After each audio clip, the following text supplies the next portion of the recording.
Late Night Grin. Also, what does that name mean?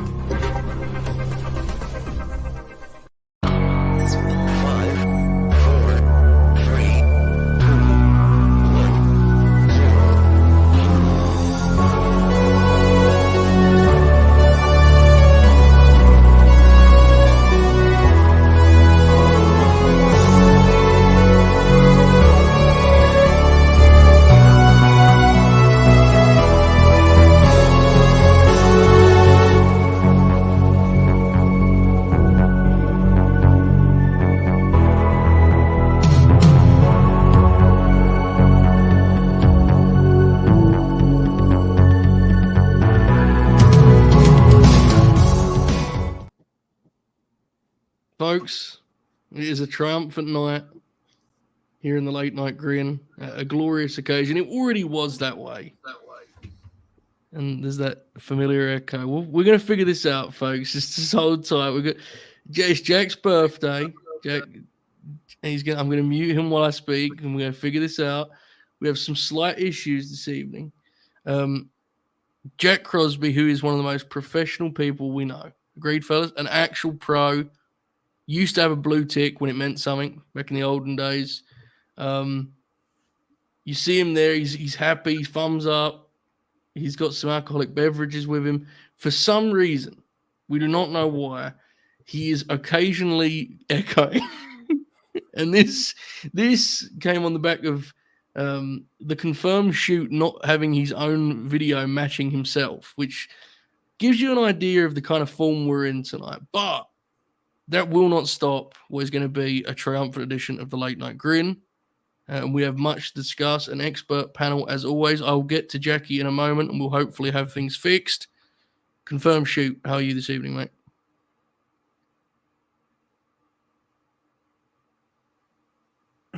Please tell me you're working. Please. Why would my hands be moving if I No, you could be on a lag though, right? I could still be talking. True. That's true. Yeah. Good point. I've encountered a lot this week, bro. Doing that bit for anyone who's listening to the show makes it even funnier because they're just like, "What the fuck just happened?"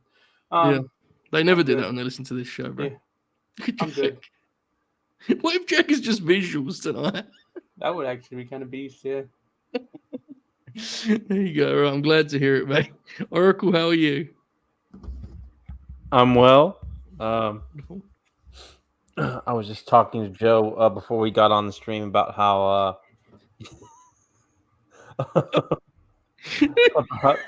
I'm trying to enjoy mid-card month in the World Wrestling Federation. Mm-hmm. It can be, it's a bit of an uphill battle. Yeah. It is. It was an interesting show tonight. The first match on SmackDown was a Tommaso Ciampa Austin Fury match, which felt like a shot. It was like 12 and a half minutes too, or something. Yeah. At least Tangaloa wrestled though, right? It was fun. He did a 6 suplex and looked absolutely exhausted afterwards. Real graps. And then we had a couple big time segments. There was a personal triumph, to say the least.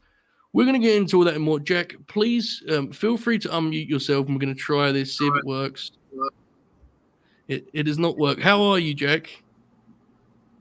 What is on? What is going? Oh, this is everything awesome. Okay?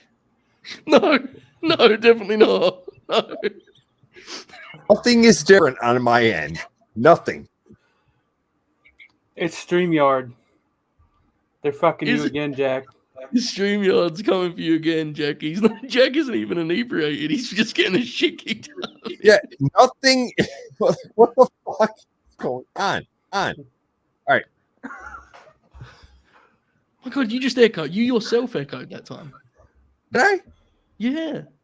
It's a connection thing because you're dropping out for us. It's weird. This is godly. Yeah, it's his birthday too. Happy birthday. What is going on? All right, I'm going to pop out and pop back in one more time. Okay. You can't sing happy birthday on the air. This is copyrighted. Oh, yeah, that's right. Took 2 people to write that song. It's a shame, right? This was the one time. What about Cumpleaños Feliz? Good call. Yeah. This was the one time. Here it is. Sammy Guevara. How about now? It seems better. Yeah. I'm not echoing. I think we might be okay. I don't know what the deal is, folks, but it's coming back again. I don't know. I don't know, Jack. I don't know what the problem is, brother. Jack, how long is that microphone? Like, pull it all the way back and just lean back and go as far away from the camera as you can. How's this? Well, you didn't move the microphone, so that's not going to change anything. How's this? I'm confident that won't help. Okay, this is extraordinary. This is beast. You can't do anything around here. You want to do a birthday bash, and even that goes wrong, you know? It sort of changes. The cadence of the echo changes. Most of the people. I'm not hearing the echo. What the fuck are you Well, talking yeah, about? you're not because it's on Because you're the echo, bro. Most of the people in the chat are used to watching shows with shitty audio, so it's fine. All right. You're not hearing the echo. Oh, Okay. Folks, we're going to have to mute Jack. I'm hearing myself twice. Let's just end the show. This has been the Late Night Grin. 111 audio. I can't hear the echo. All right. I don't know. Jay, I think it's a connection thing because he's dropping out. His own audio is dropping, isn't it?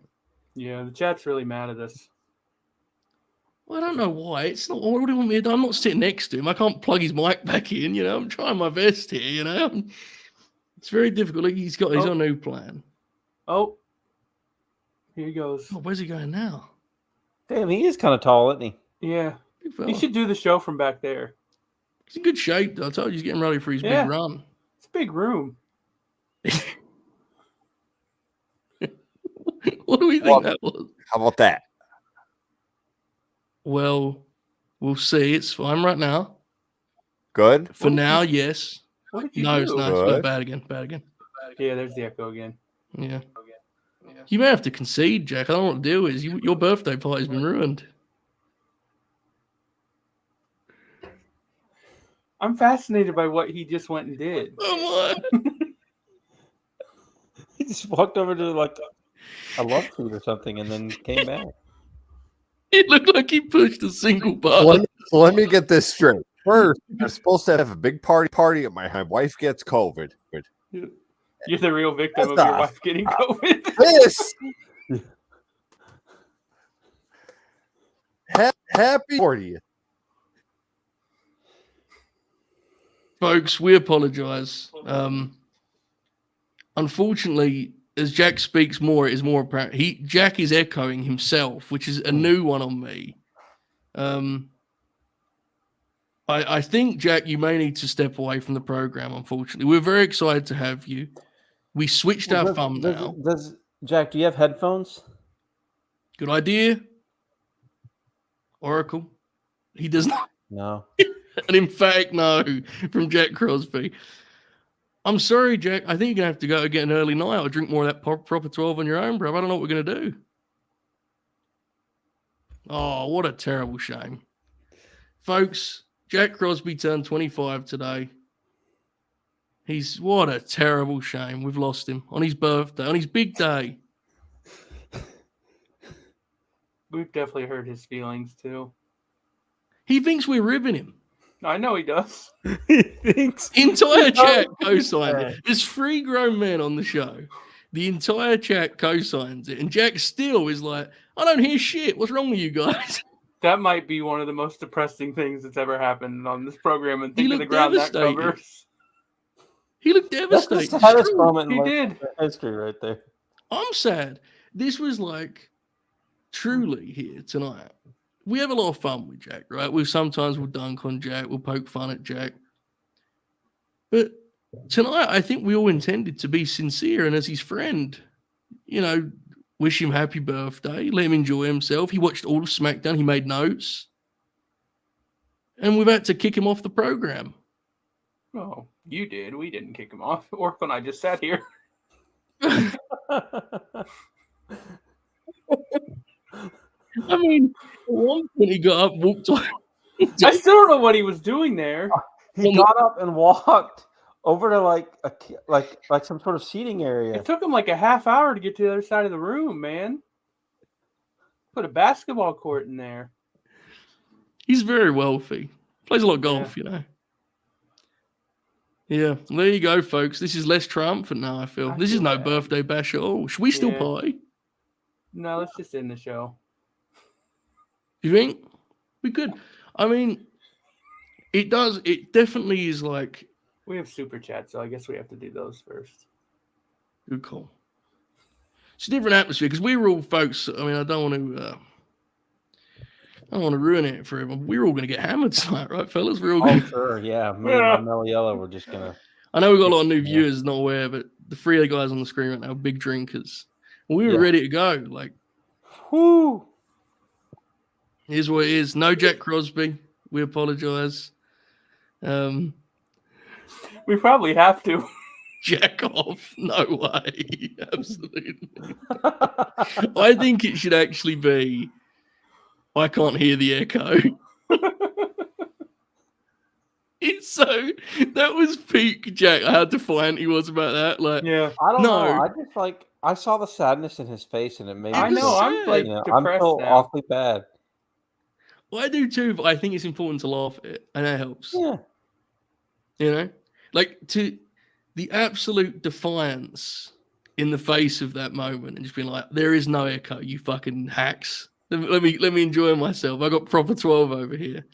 I don't know. I've done that before. He's a real pro. He'll be back. He'll never ever have a chance to do the late night grin on his 40th birthday again, though. So we did just lose a moment in history, but we are here nonetheless. We're going to switch. In history. We did, and you know what we're going to do, Oracle? We're going to make the best of a bad situation. The late night grin is at their best with their backs against the wall. Right. Yeah. Everyone says We're going to switch the thumbnail back to legacy.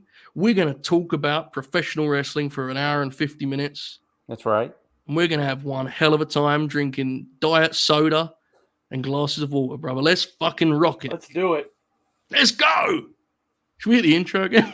Yes. I can't do it. I can't. I'm just kidding. There was a time when we would have played that intro like 8 times. Yeah. Yeah, but we went 4 hours. And I loved it every time when Matt would just play that intro. I never got mad at all. Never once. Nope. Well, yeah, we got hour like 3 playing a fucking intro. He started talking I about. don't want to be on. He started talking about Jack's reaction. Conversation, and she's over here fucking interrupting with a damn. It just made me remember when Joe made me put headphones on, and I got really mad. This is what it's, folks. You wonder why this show once died. This is the only podcast, the only one you'll find where if the host suggests, hey man, maybe some podcasts, maybe some headphones, for the audio for the podcast listeners, it's like fighting words. Like, what do you fucking want from me, bro? I'm doing a podcast here, Makes my ears want headphones? hurt, man. Jack Crosby, who's living in a fucking mansion, he's got his palace out there, golfing every day, living the high life. He hasn't got one pair of headphones he can put in to do the late night grin. Joey, this is serious business, man. Like you know what? It's not too late for a birthday present. It's not. True. But we need to actually talk about some serious shit now, fellas. Let's be real. There was a tweet last night from one of our team, a member of our team. Talk about sad moments in the late night grin. Last night, I missed this. Or maybe I didn't. I can't remember. Last night, there was quite a substantial story that got people talking in our community regarding how one member of the team would deal with it, right? And the dynamite rating being up. The West Coast Wrecking Crew working collision. And a lot of people reached out and privately and publicly, for that matter, clearly, to check on Bob O'Neill. And this sparked. I truly, and I've known Bob for a long time. I truly believe this to be one of the most ill-advised tweets he has ever sent. I want you to really think about the ground that covers. As within an hour of the Trump news breaking, Bob tweeted this. For those of you listening, he said, quote, "You're all fucking annoying. Have a good night." Now, I'm not saying he should just not sell entirely.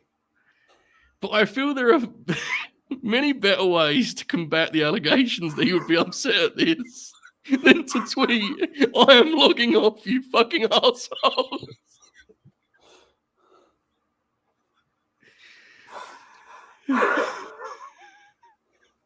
And let me be clear, folks. You see this here? That's my time zone. But that was within an hour, Matt, correct? Within an hour. This son of a bitch said, I'm gonna disprove it. I'm gonna prove it wrong. I'm real mad. No, he'll be a happy camper come first week in November. Come on. You're not referencing the Full Gear build either. No. He'll be logged on that night. We'll be making history again. I DM'd Bob yesterday, and I was like, "Bro, you gotta delete this. What are you doing?" and then I texted Joe, and I was like, "I think he's actually upset. We probably shouldn't do the bit." And I said,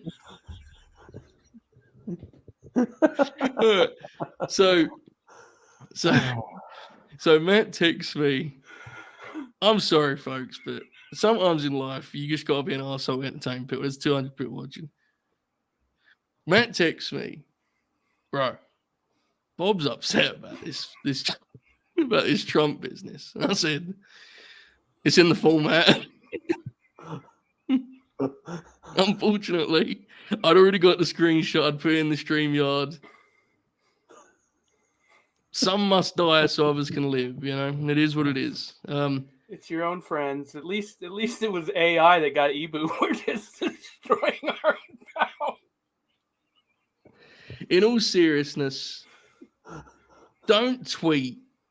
Do not tweet, Bob. Let's save it for the show. Respect the superstars of the late night Grin. Respect their privacy. Kayfabe, no kayfabe. Respect those boundaries. On the show, fire away, folks. Fire away. It's part of the program. It's part of the tapestry that we've weaved here in the land of grins. But do not, under any circumstances, tweet Bob. The last thing you want to do right now is fire up Twitter and put @RobertO'Neill31. Sorry, bro. There's always November. Definitely don't do that at all. Do not do that. Do not. The poor guy's actually out and about tonight at some live. Is he? At some live concert of something I've never heard of before. Is that what you're calling SmackDown these days? Yeah. WWE Speed. I watched 15 seconds of SmackDown tonight. Was it the clip I sent you? No, when you told me Hey, that's a start. We got him back in. We got him. When you told me about what was going on with the Styles thing, I flipped it over real quick and I saw Cody's music hit and I laughed out loud and I went back to basketball. You missed some Gallows. Gallows was genuinely on the verge of tears. He was so red. God bless him. Dude.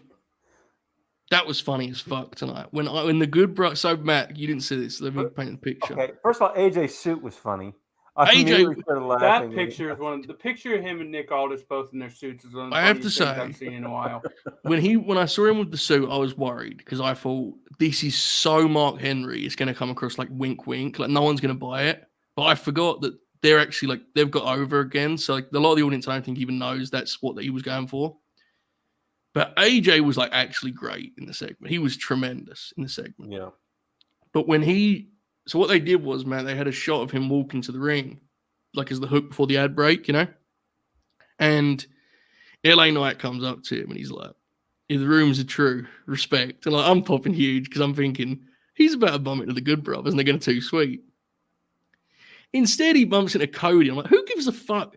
Where is the machine gun? You know, they genuinely went LA Knight, Cody, and then the big one was he met the Good Brothers and told them, come on, boys, let's get out there. And Tape Machine's review, he was like, and then he moved on to the real heavy hitters, Gallows and Anderson. And as soon as I saw that, like central dude, the whole OC is like central figures of the World Wrestling Federation. You know, they're gonna do Cody and Cole in the ladder match next week, and the Good Joe Brothers finally won title match. Finally, certainly won't end poorly at all. I'm waiting 8 years. They're gonna do Cody and Cole for 3, but you know. Well, I think with NXT being as insane as it is, yeah, you're right. The Good Brothers might win the. That's why, folks, we announced it on Twitter. Oracle and I are doing a watch along because genuinely, that show looks awesome on paper. It looks like a really good show. Are they going to do Trent versus Ethan Page, or not Trent, but what match that would be? Page. I've seen Trent versus Ethan Page enough. That's some Club Laboon shit right there, bro. I think so. It looks like a really good show. But the beauty of NXT is it's fucking insane. It's like the Good Brothers could win. Anyone can win on NXT. Ethan Page can fucking win. Anything can happen, you know? So initially, when we set this show up, we had the Legacy thumbnail. For anyone who's too young to remember, Legacy was a prominent faction in the late 2000s, correct, fellas? Yeah, back when I told JJ that Cody Rhodes would be the WWF champion one time. True. He told me I was a piece of shit, and then I was wrong. Yeah, I think that was an exact quote, actually. He called me a piece of shit a lot. It's kind of fucked up. I was just looking at that photo. Let me see if I have it in Astro. He stands by it. I was just looking at this today, just popping huge, like, man, Ted DiBiase Jr., bro. Oracle, you're Ted Jr. Oh, God. It's like, it's one thing to not... Great, I'm going to prison. That's what I was going to say. Like, it's one thing to not pan out and be the lesser guy, but he's like, he's a criminal, isn't he? Yeah. It's quite the... What was this thing, embezzling? Or was it something like that? Oh, Jack would know. Yeah. Yeah. I was thinking about it. So I was talking to Jack, right? I want to discuss this in a minute. Could you hear yourself when you were talking to him? Yeah, I can always hear myself. I record everything I say so I can play it back. But yeah, that makes sense. Jake just said my dad would be Ted Sr., which is quite funny to think about. Think about my dad in a $1 million jacket. He would do it. Oh, he definitely would. He would definitely do it. Yeah, no question. So I was talking to Jackie about Tamatonga when he does WrestleCon in like 2050. He'll have both the Bullet Club 8x10s and the Bloodline 8x10s. And I was pondering, who are the elite faction men in professional wrestling? Because Code Rhodes, he's got the Legacy Bullet Club 1-2 punch. But Bullet Club... Nightmare Factory. No, I guess Nightmare Factory wasn't really him, but... but he's... Bullet Club, also elite, right? So it's like he's kind of got some big business going. Triple H, the D-Generation X, and the Evolution. Sammy Guevara. He's got 2 different 8x10s with Jericho. And he's got the Don Callis family. That's true. Yeah. The big 3. X-Pac, that's a good call. X-Pac. Yeah. Look at this. He was in let's think about it. X-Pac was in $1 Million Corporation. Oh my God, he was. He was in the NWO. Yeah.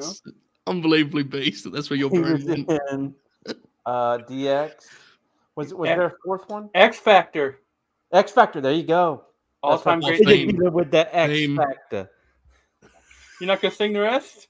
I can't remember how it goes. Uncle Cracker, I remember, but I can't remember. AJ Styles, Reese points out, had Fortune 4. So I'm a big fan of the idea that in 20 years there's going to be an OC fan that isn't a Bullet Club fan. I don't fuck with that New Japan shit, bro. I just like the OC. He was in the band, wasn't he, in 2010 TNA? Oh, for sure, yeah. Chat's got Mox has got the Shield and Blackpool Combat Club. Yeah, whatever you think of Blackpool Combat Club, those are going to be some great 8x10s. It's a sick 8x10. They already exist, yeah. Remember the one Roman's they did with Regal? Where they're all leaning? Yeah, they're leaning. Jeff Jarrett, he was kind of an associate of the Horsemen, right? But he wasn't really in the Horsemen. And Bullet Club, he was an associate. Well. He was also he was in NWO 2000. Great faction. He was in Sex, right? Correct, if I'm not mistaken. Oh yes, all the heavy hitters. Yeah, Sports Entertainment Extreme. I was talking to the rest whatever of his current group's called. I was telling whatever that is. Team TNA. I was talking to the rest of Chris guys last night about when Jeff was in Bullet Club, Scott D'Amore went with him, right? Like Scott D'Amore was just like the manager of Bullet Club for a minute. And I was telling the guys about it's an old talking shop tale. And those episodes are kind of wiped from the web now, but this will always stick with me. Of when Scott D'Amore had a fight with the big LG Doc Gallows in Tokyo, Japan. And folks, I want you to visualize this. Firstly, the idea of Scott D'Amore fighting Luke Gallows is like incredible, right? And allegedly, the big LG was so drunk that Scott D'Amore got the better of him. Feisty, you know? And the story goes that Gallows staggered up to his feet and said, "You're a lot tougher than they give you credit for." To which the Machine Gun Cole Anderson replies, "Like you're Clint Eastwood." The idea of Scott D'Amore kicking ass at Tokyo is fucking glorious, dude. Ospreay's now campaigning for him to run Ring of Honor. Did you see that? Luke Gallows? Well, that would be awesome. Yeah. Scott D'Amore, I honestly don't think that's a bad idea. It's not a bad idea. Won't happen. It's not a bad idea. They might as well give it like an image, innit? Ring of Honor, because all right. I'm looking at some other ones in the chat here. There's like 4 different factions with Adam Cole and Roddy Strong in the same picture. Don't Have an At says, hold on, Bud Matt will have the Seth faction, House of Black, and the group with Lexi and Wesley Blake. It's a good call. What do we think the price will be on the Blake and Murphy 8x10s in 20 years? Well, in 20 years with inflation, probably about $312. Well, I mean, depending on if Alexa's on the photo or not, you have to think, you have to factor in the perverts. So the price could be. Yeah, but like, if it was just a mere pervert. Not my best phrase. If it was a pervert, why would they want an Alexa photo with Blake and Murphy? Wouldn't that kind of be kind of? I don't think they would have to. I don't know. We'll have to ask Bob.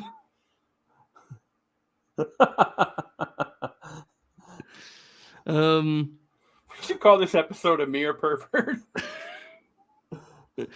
Last week, or one of these weeks, Oracle made it clear he does not condone any kind of pervert. He made that fundamentally clear. A mere pervert. Is that a good name? I think so. All right.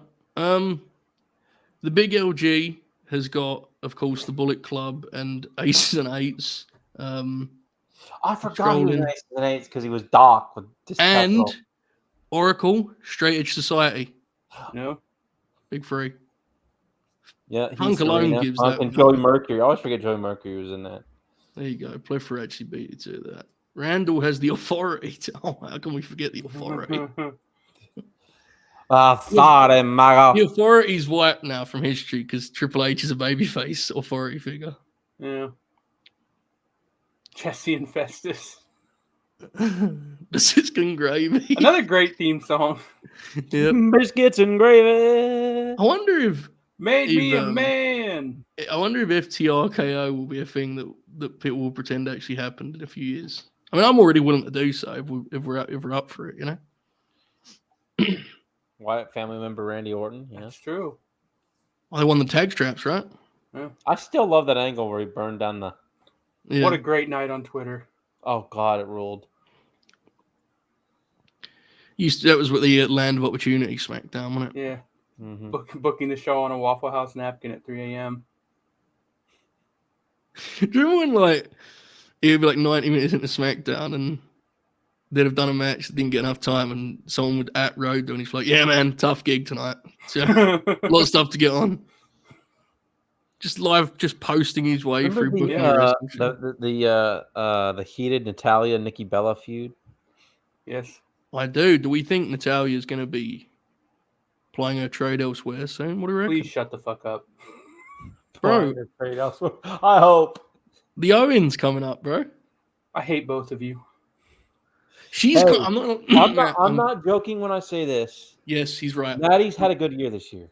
Thank you. That's She's not, hooping. that's Joe, am I crazy? Like, No, she's you're not great. right. She's obviously not great, but she's actually had a good year. He's right. He's right.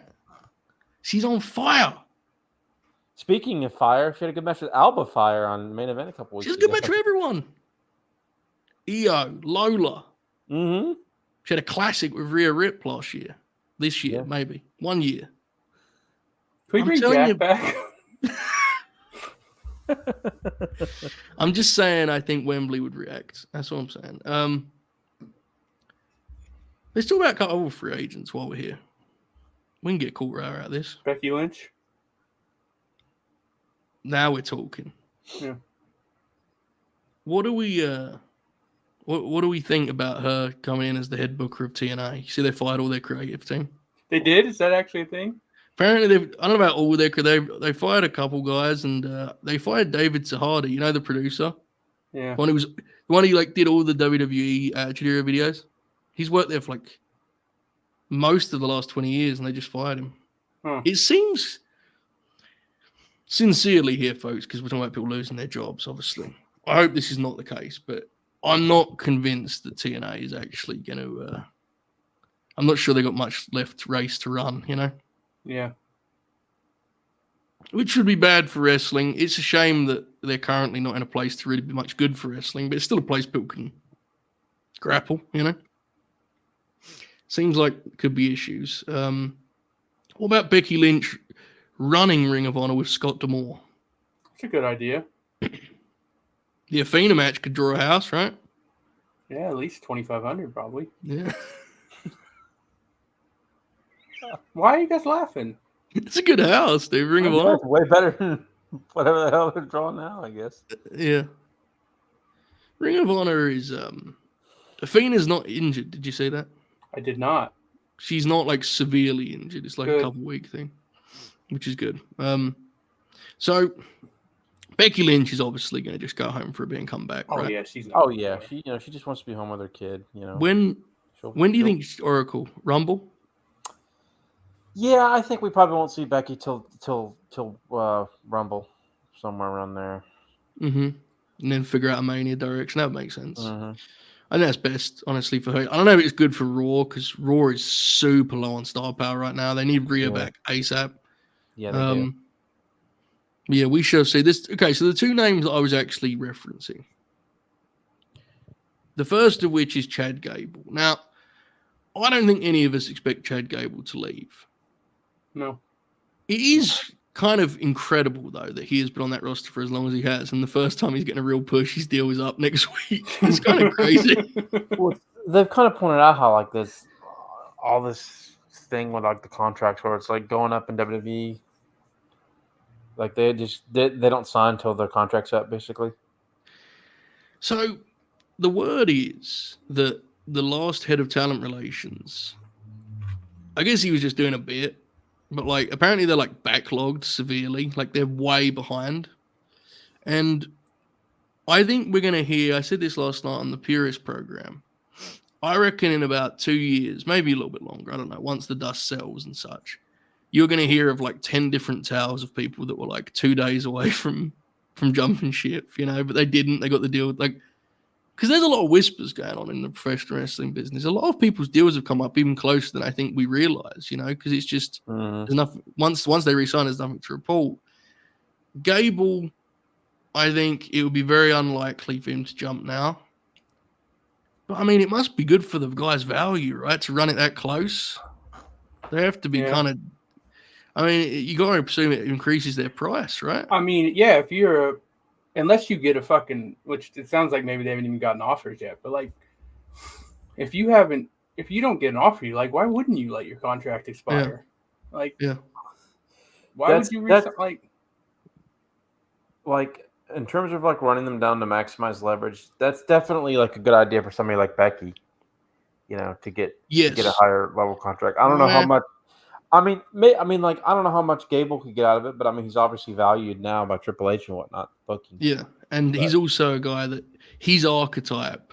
Tony would pay a pretty price because it would pop him, right? Like, and he's a sick wrestler. So I have my understanding. I think each case is different. I think some of these stories are coming directly from the wrestler in question, and they're being like, could you put this shit out there? Because my deal's up in 2 weeks and I haven't heard a damn thing. That's like real. That's really happening in wrestling. I don't know if it's, I don't know if that's Chad Gable's situation. So yeah, that's like that kind of makes it interesting. I kind of wonder if that's the case with Ricochet because that was like the timing of that, and it's this summer. It was this report. Yeah, Ricochet could jump. I think. What that looks like, Matt, as an AEW fan. What do you make of that potential jump? I mean, of all the ones that they've talked about, I feel like it's the only one that might actually be possible, and I'm not even like confident that's going to happen. I think it's possible. I think he'd do well. I think people will exaggerate what his ceiling is, but I do think he'll come in and have really good matches. I think there's a scenario where his ceiling's actually pretty high, but I don't think the way AEW does things, he won't meet it there because you need to rebuild him. Yes. And they're not good at that. That said, he'll have good matches. He'll get over. People will praise him and they'll be happy he's there, and he'll be a guy that when he's on television, people will treat him like he's a pretty big deal. I think he'll get good crowd reactions and have spectacular matches, and that's a perfect role for him.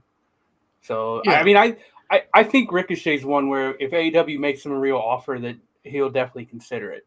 Like he's the big X factor with Ricochet would be Ospreay, because Ospreay will, I think, will him, pun intended, into a bigger role because he will want to wrestle him on a big stage. Yeah. Like, if he was available, I could absolutely see Will wanting to wrestle him at Wembley. Like, genuinely. Let me just present a scenario here. Yes, please do. This opens a window where a small window where a man by the name of the Machine Gun Carl Anderson could become the World Wrestling Entertainment Speed Champion. You hear what happened tonight on Speed? No. Don't spoil it, bro. Okay, if you don't want Speed spoilers, mute now and I'll wave at the screen when they're... Yeah, mute and I'll wave at the screen. But obviously Andrade had to work an actual match, and they had a real match, him and Apollo, right? They went like 8 minutes. From my understanding, they got in that ring. Andrade hit his finish, and they got the fuck out there in about 30 seconds. That is outstanding. Can you imagine the Machine Gun strutting into the SmackDown tape and think, I've got to work 3 minutes, and they say, brother, you're out there in 35. And he's imagine how happy he'd be. And then they did a main event angle. They didn't even have to do anything. They just stood there. So, speaking of Sideshow, I have news. I announced this earlier on Twitter, so I guess it's not news. On Wednesday, I will be doing a WWE Speed Grin Along. But I will not be here as inside baseball wrestling fan, nerd, loser. I will be here as an analyst. I'm going to bring a pencil, a notepad. I'm going to be talking game plans, tactics, and the things to look for in a WWE Speed match. So lock in for that, folks. That'll be a Grin Along next Wednesday. I'm bringing it, Oracle. I mean, you know how I approach these things. I'm breaking it down. We have a calculator. Much to look forward to. Confirm shoot. It seems that Bob has done a tweet. Yeah. Okay. Oh boy. The good pal Jordan tweeted, "Sorry, bro. There's always November." And Bob replied with, "Damn, they're desperate for content. People are sending me tweets a half hour in." We weren't even a half hour in yet, to be fair. And Andrew informed him that Joe threw Jack off the air, so this is where we're at. Yeah, we ain't got shit, bro. Bobby said, "Oh, Jesus. All right, I'll cut them a break." Clearly, they've seen some shit. God bless Bobby. We've done a good, you know what, Pat says about, we've recovered nicely from We have, yeah. the trauma of Jackie's, the way how sad he looked when he walked out. Maddie, what do you think of what do you think of Double or Nothing? What was your favorite stuff on that show? I watched NASCAR instead. I didn't watch it. You almost did. Which I thought about it, which would have been hilarious because the race got rained out. What were my favorite things on it? Rained out. It did. Well, it got rain shortened. That never happens in wrestling, dude. Yeah, it's true. The opener was really good. Ospreay. Fuck, this shit was a long time ago. I don't even remember half of it anymore. Opener was really good. The triple main event the triple main event all delivered. The rest of it was all right. I actually liked Tone and Malachi more than I thought I would. Except for I liked that match a good bit. I thought it was blast. I did like Cope's dive was like, what are you doing, bro? Like, it was very dumb. But when Cope goes for it so much, that you can't help but kind of go, oh, go on then, mate. That's Graps, man. I ain't gonna fault him. Like, no, but I didn't even mean that spot. I mean is like, I don't care they did the spot. I just like, I wish it was insane in a way where like, he could have just like, I don't know. He would agree with us if he was here. It was fucking insane. But what I meant was the match itself. Yeah, the match was. There's dumb stuff in it, but he goes for it so much. You almost just kind of you get into it, don't you? Because he's into it. I thought Mercedes and Willow was the match of the night. I thought it fucking rolled. I thought it was awesome. I hate Mercedes' finish. I think it's so bad, but I like the body of the match was so great. Like it's fine. Like the match was. Her wrestling brain is tremendous in it, Mercedes. Like, oh yeah, he's brilliant. He's a very smart guy, and in terms of. I was talking about Mercedes. He's sometimes overly ambitious, right? We've talked about that. Who are we talking about? We're talking about different people. Who are you talking about, Oracle? I thought you were talking about Cope at first. I was talking about Mercedes. Oh, no, Mercedes has a brilliant wrestling brain. Yeah, I agree. I hope she never speaks again. But like she's been better the last 2 or 3 weeks. Her matches are, the rhythm that she wrestled with against even Sky Blue was tremendous. This is a great comment. Look at this. The funniest thing is Oracle led with the Mercedes praise, and then he went back. Well, I thought you had said Cope. That's why I went back to Cope. Yeah. But yeah, that match, Mercedes and Willow. Let's be clear. Yes, was the match of the night for me. I thought that match was tremendous. Well, I probably would agree. Just the submission work and like the limb work. I thought it was awesome. Transitions and stuff were great. Willow fucking rules. I wasted my time a couple weeks ago talking about giving Mercedes some grace. Just because we didn't know what to expect. Totally wasted my time because she was fucking awesome. I don't know who that is. It's like her wrestling again now has restored the vibes of her being in AEW completely for me. Like I was never fully out, but it was kind of getting frustrating there for a bit. And now it's like no. Speaking of a good promo, Willow Nightingale. That's a damn good promo. Oh my god, yes. She's the best. She's phenomenal. She's too bad her and Chris are going to get Rampage, but you know what? Their matches will fucking rule, so it'll be fine. But good start at least, right? Yeah, Chris had 2 promos. That was good. Willow, if you did a big board of the industry who start territory with, Willow would be quite high, I think, right now. Promo, work. She has a unique appeal. She's like, she could be a face of a company, dude. She's incredible. Yeah. I'd agree that probably was the best match tonight. I thought in terms of bell to bell, I thought Roddy and Ospreay, mechanically their stuff was the most tight, but the booking of that match was the booking was unfortunate. Yeah, Don Callis and the melodrama and such was a shame. It's just like, why? But Yeah. yeah, I like the layout of the match a good bit, and the pacing is just. I mean, I think Will has had a much better month than when he first came in. Yeah. I think he's kind of adjusted to he hasn't. I think he's kind of. I'm not saying he won't do shit like that on TV, but he doesn't have everything like the Kyle Fletcher match, right? He's doing TV very, matches. Yeah. Yeah. Yeah. And I think it's made him. I think it's made me enjoy his matches more. Good. When, my issue is when he's got Kyle Fletcher kicking out of the hidden blade or whatever, and come on, bro. This is my only issue at this point is they keep asking him to act and do melodrama, and I just he's not his strong suit. I don't need him to be sweating bullets. Which was a nice shock, but yeah, he's a good promo. Trent Beretta. Sorry, I'm reading the Trent. I don't know. Trent's okay. a good worker. I think the angle was well done on Wednesday. It was. It was. Yeah, it's really well done. I just I don't love the Don Callis family, and Trent is I don't know. I like Trent as a worker, but he's bland, isn't he? He's so bland. Yeah, he is what he is.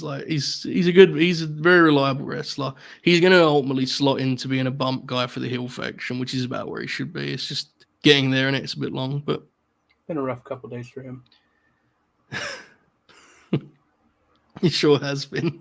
We were talking though, it's those tweets where people list off the 6 Republican wrestlers. Yeah, it's hey guys, list a little longer, All right, let's get to these super chats. We have super chats, folks. If you're watching this late night Grin show and you've enjoyed it thus far, please hit the thumbs up. Yeah, firstly, why?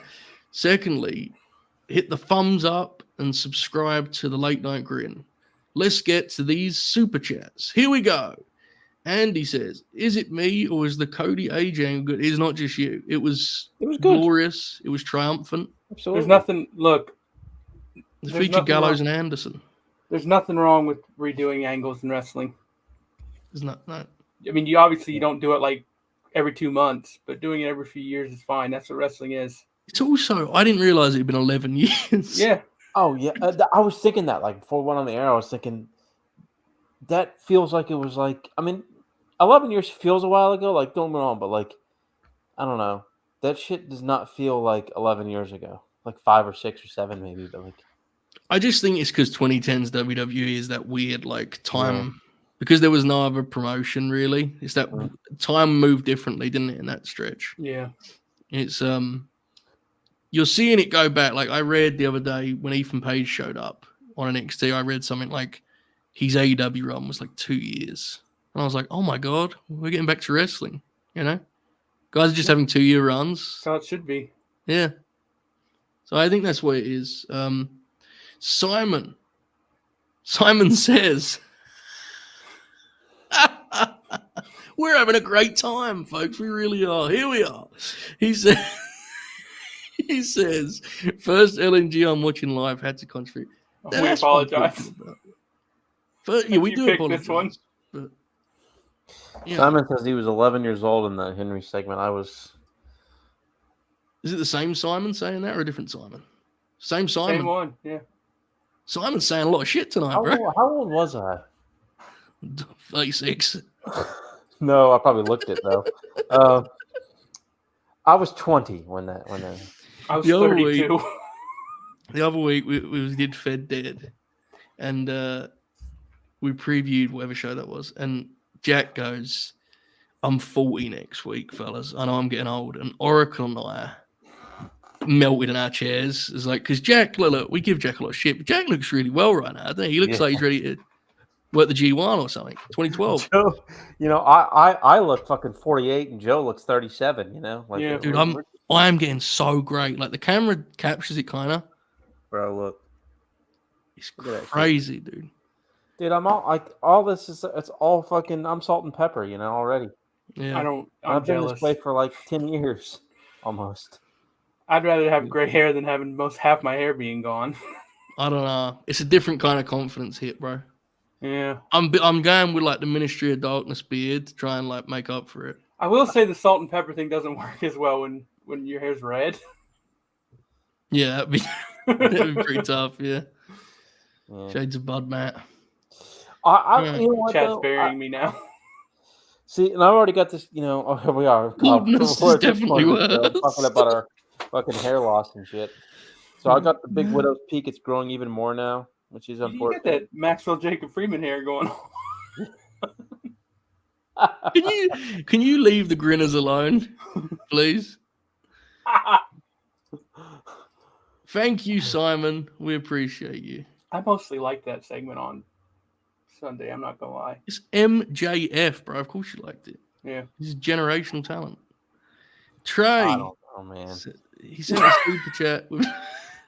Knew that was coming. He sent a super chat with no caption. Did we miss it, Trey? If we did, please put it in. No, he followed it up and said that he didn't really have anything to say. He just wanted to give us money.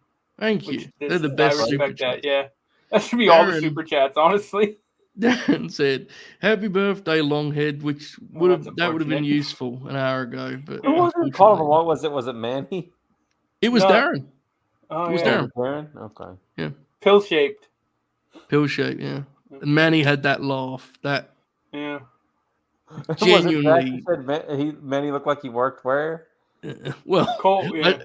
I kayfabe that one because I don't want to. I don't want to get Jack in any trouble. Oh yeah.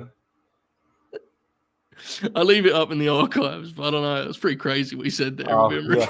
Well, You're making it was like, worse. did he say it off air? I was like, no, he said it on air. Okay, never mind. We can move on. When I was clipping up stuff for LNG 100, I said, I'm going to leave that one on the old cutting room floor.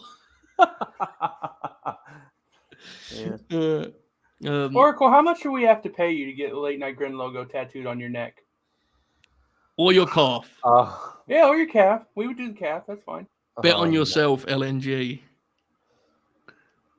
I don't know about all that. What if it was the historical Oracle logo? Which is just your face.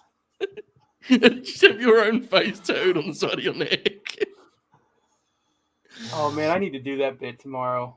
That Get cartoon. tattooed? No, I need to tell Adrian I want her to get that my cartoon, Late Night Grin cartoon tattooed on her. On her arm. She'll love that. Ave says, fellas, what cross-generational match would you most like to see at Forbidden Door? It could be a freeway with a CML grappler as well. Heard Joe loves those. $5 extra for the founding father. He's never going to get $5. We appreciate it.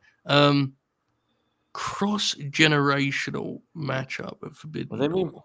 Okada versus Nick Bockwinkel. I assume it means promotion. I don't know. No, it means Ave, what do you mean? cross-generational. Like, But why the CMOL grappler makes me think it's promotional. Oh my God, Jack's back. Jack's back. He's been watching the show, I think. And he got $5 extra. Have you been? Hello, Jack. Jack. How's it going, buddy? Hey. You doing all right? Yeah, I'm fine. Has it stopped? I think it stopped. No, It hasn't stopped. this is very sad. Oh God, it's happening again. Look at how sad Jack looks. This is horrible. On his big day, man. Is nothing sacred. StreamYard.com. I'm sending them a fucking email to them. I'm blaming them for this. I want my $100 back. Yeah. Let's let Jack have a few things to say. Yes, Once he we'll came stop back. talking. The floor is Jack- yours, Jack. Yeah, and say goodnight to everyone, Jackie. Wow. Okay, bye. Wow. Bye, Jackie. Now I'm upset again. You know what? The worst part, he only echoed twice there. He's suggesting we run it back.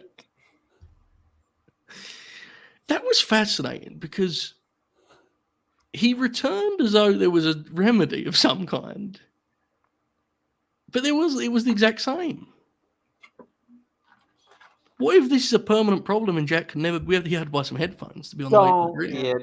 Don't start suggesting these rumors. We probably could have just suggested to him. Rufus. We probably could have Rufus just suggested to innuendo. him that he Come turned on the now. sound down on his computer. Too late.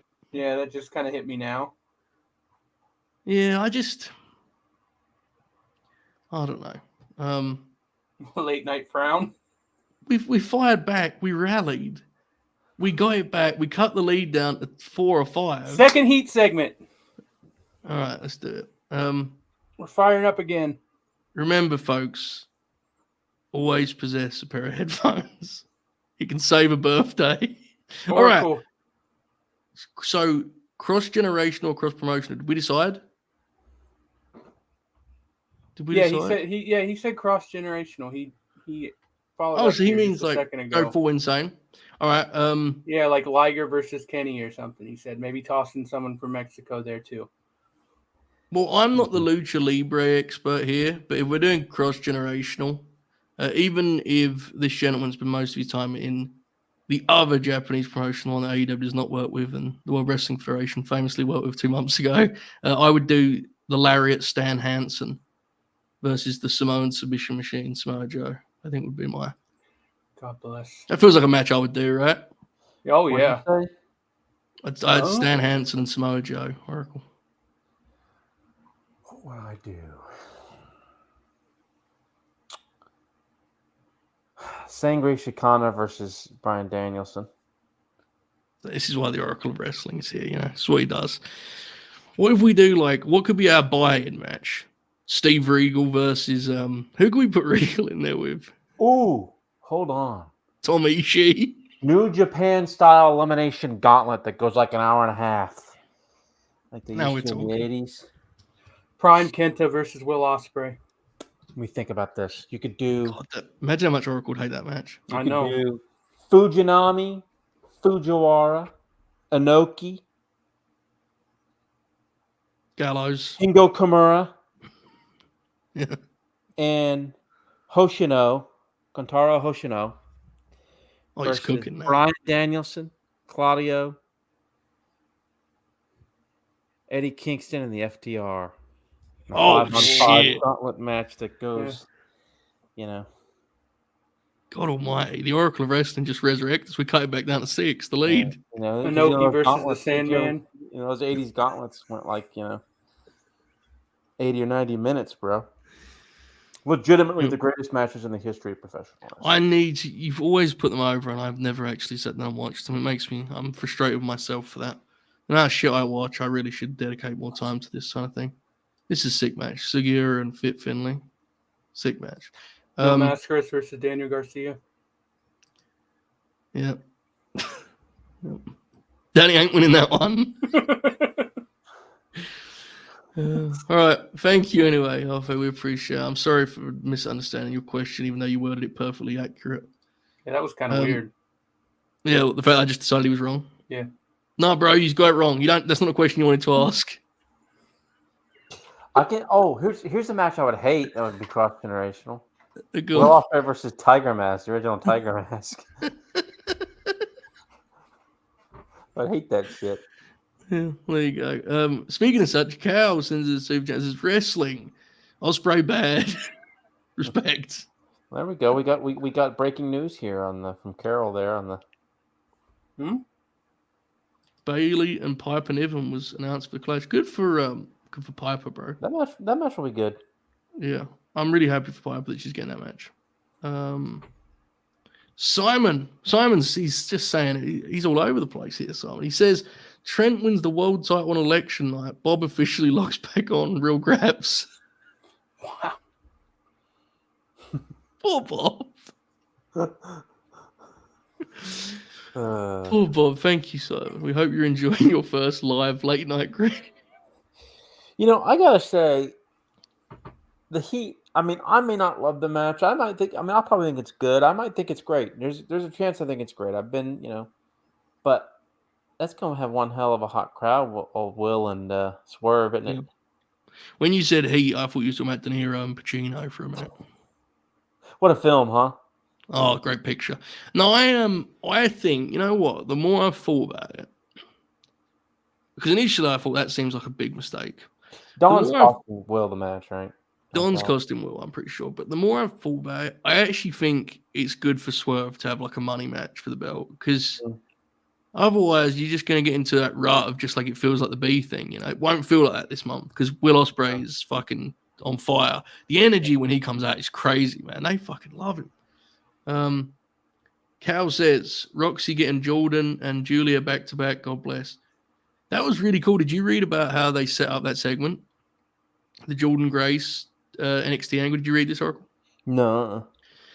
So when they did rehearsal, they played Lita's music, and on the format it said Alexa Bliss. So Roxanne didn't actually know who was going to come out.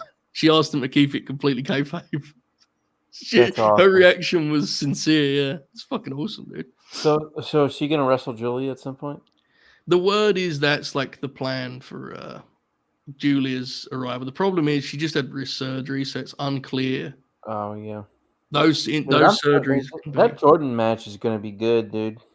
That should Roxy's be gotten the back main to form a event. little bit as a heel, I think. I think so. Like you write about her being like a try hard with her expressions and stuff. At least but, she's trying. in the ring. Her work's gotten better, I think. Again, It should honestly be the main event, right?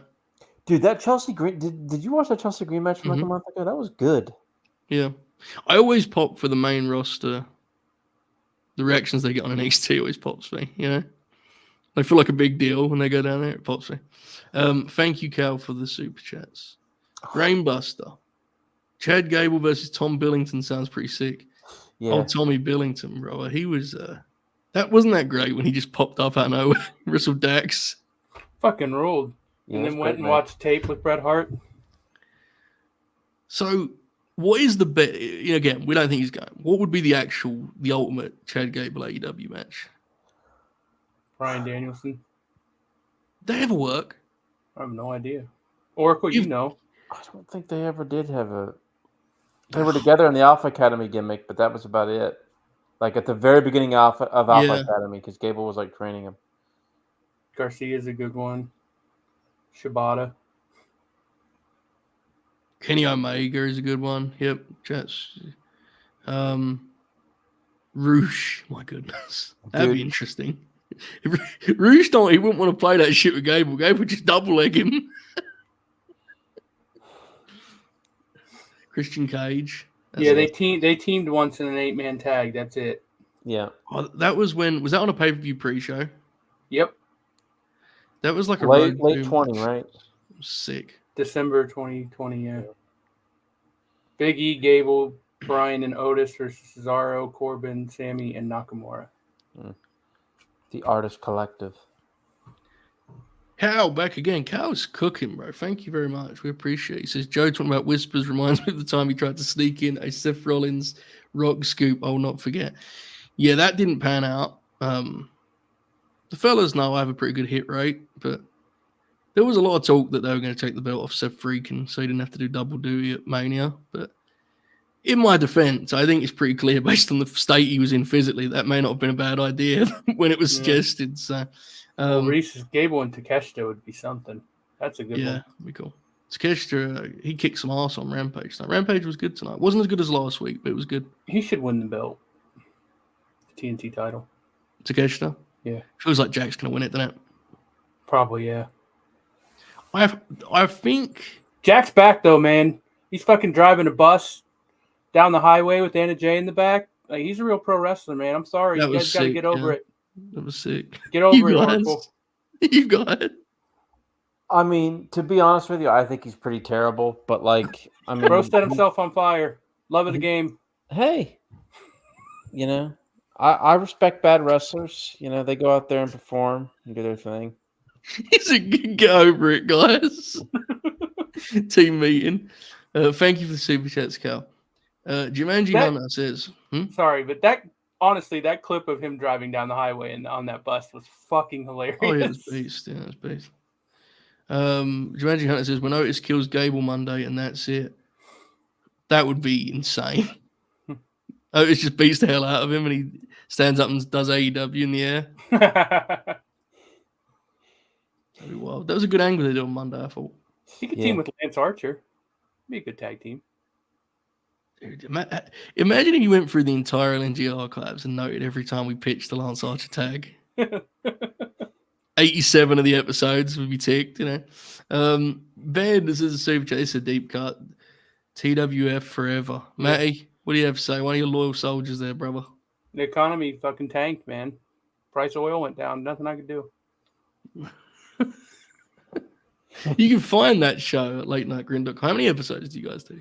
Maybe 3, 4, maybe. 3. I don't know. There's one where like Jeremy and I are there. Yeah.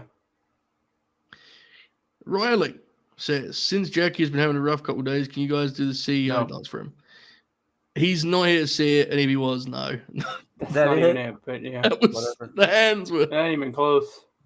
Yeah, That was like Bobby trying to do DMD levels. I don't know what I mean. You know, Well, hold on. Nothing will top the DMD. You got That was it's like insane. you do dude. this over and over You're again. doing right? it now. Yeah, that's it. What up, mate? wait a minute. What did you just do? You just go like this over and over again, except you got to like stand up and shake your hips and stuff, and I'm not doing that. But the hand part is just going like this over and over again.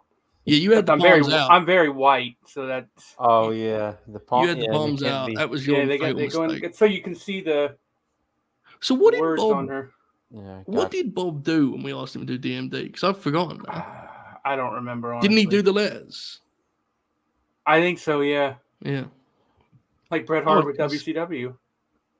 Maybe that was it. Maybe we confused him. Maybe. Bro, did you see the trailer for that documentary, Who Called WCW? No. Matt, they have documentary footage from the last Nitro. Like never seen before. The boys like hanging around at the ring. There's a shot of Ric Flair on his flip phone What's looking this very from? concerned. My God. This is from the upcoming Vice series about Who Killed WCW, which I had no interest in until I Wait, saw this is that. a whole series? It's a series, yeah. Oh, I thought it was just one episode. That's No, I'm interesting. pretty I mean, sure I'm not it's going to series. watch it. But My yeah. favorite clip, because you know, there's like cool like stuff from that night. Like my favorite clips ever are the one like Canyon, Canyon, yeah. like horsing around with all the drunk college dudes giving him body slams and shit on the beach. That's a great clip. It's what a wild fault. Like the idea of like when you do shows like this, the idea of us covering that, you know, Yeah. because like obviously you Me guys crying on air. Matt, you Actually, I wasn't even that into WCW. When you that wasn't, went in, and WCW was so pitiful at the Joe end. and I It will was, be. you know, but my version of WCW had died already by then. I think that was the case for most people. Yeah. But like in Penz's book, he says that he found out because like someone told him go to WCW.com and he just said WWF acquires WCW. It's fucking insane. There's a crazy story. All the stories, like the same one with David Crockett and Nitro, talking about how that's my family stuff, and they're coming in there and clearing out everything at the yeah, office. man. And then there's a great story where like Penzer went in a few like the day before, and the one guy came up to him and was like, "Get anything you want and get it now," because he was warning him, like guy was like, because once you come in tomorrow, they're gonna like seize all that. What a fucking towel, man. Yeah. It's overcovered, and I get for like us nerds, you kind of go, "Oh god, who killed WCW?" But like, it is a great story, and like, what an extraordinary roller coaster they were on. I mean, I keep saying it because, like, I mean, it was always a total mess. The entire 12 plus, 12 and a half year history of that company is a complete, utter mess. Yeah. But at its Real graps. best, I don't care. I'm going to romanticize WCW always.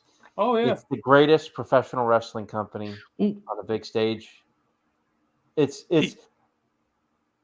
my personal preference. Let me rephrase but that. it's Not the also, preference, but it's my personal preference of what pro wrestling is supposed to be on a national and worldwide stage.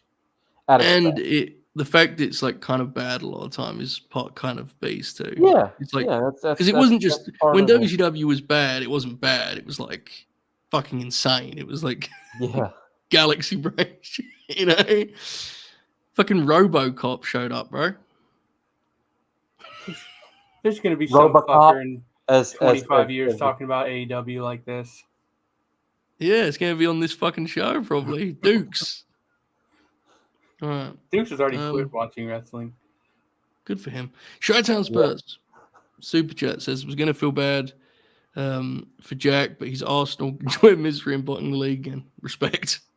Yeah. Harsh but fair. Firm but fair. I have a disgusting idea. Thank you, Chi-Town Spurs. Finish Monday Night Wars. as I interrupt reading super chats, which I should never do, but whatever. That's fine. Yeah, thanks for your money. Fuck off. Right. Please clip that. So as I'm interrupting while Joe's, reading these very gracious tweets fine. here or They've only got us through half an hour of the show. It's fine. But, oh, fuck, what was I going to say? I just popped myself. So I have this crazy idea, if I ever finish Monday Night Wars, I'm about to start November 97, pumped for that. But like, I have this idea of watching, like from the start of like 02 TNA, coinciding with WWE and doing that like at least through the entire Ruthless Aggression era, but with TNA at the same time.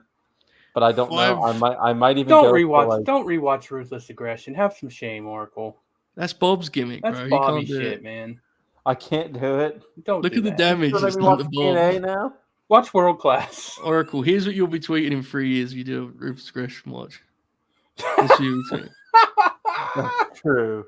That's true. Man, Ruthless Aggression was pretty good, but I mean, the matches were good. Yeah, the matches. I haven't seen a lot of it. I just think I don't know what I was gonna say. Wrestling, innit? Hov, my first LNG super chat, a weight lifted off my shoulders. What a show to finally tick the box, brother. We appreciate Thank you, Harv. Thank you very much. We appreciate it, even if Oracle doesn't.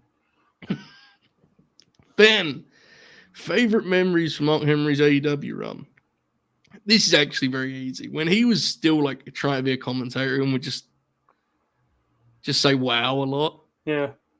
And it lasted like 2 weeks, and then they took It's him like off. the Punk's return.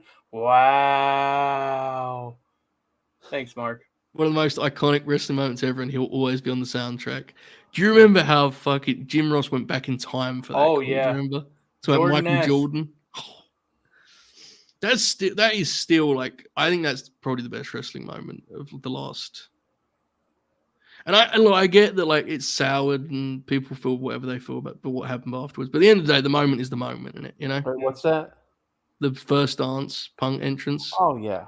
That's the well, I'm just gonna say it. I'm biased. That's the best moment in the history of the company. I think it's the best moment in a long time, dude. The reaction for that. It's the best moment in wrestling of the 2020s.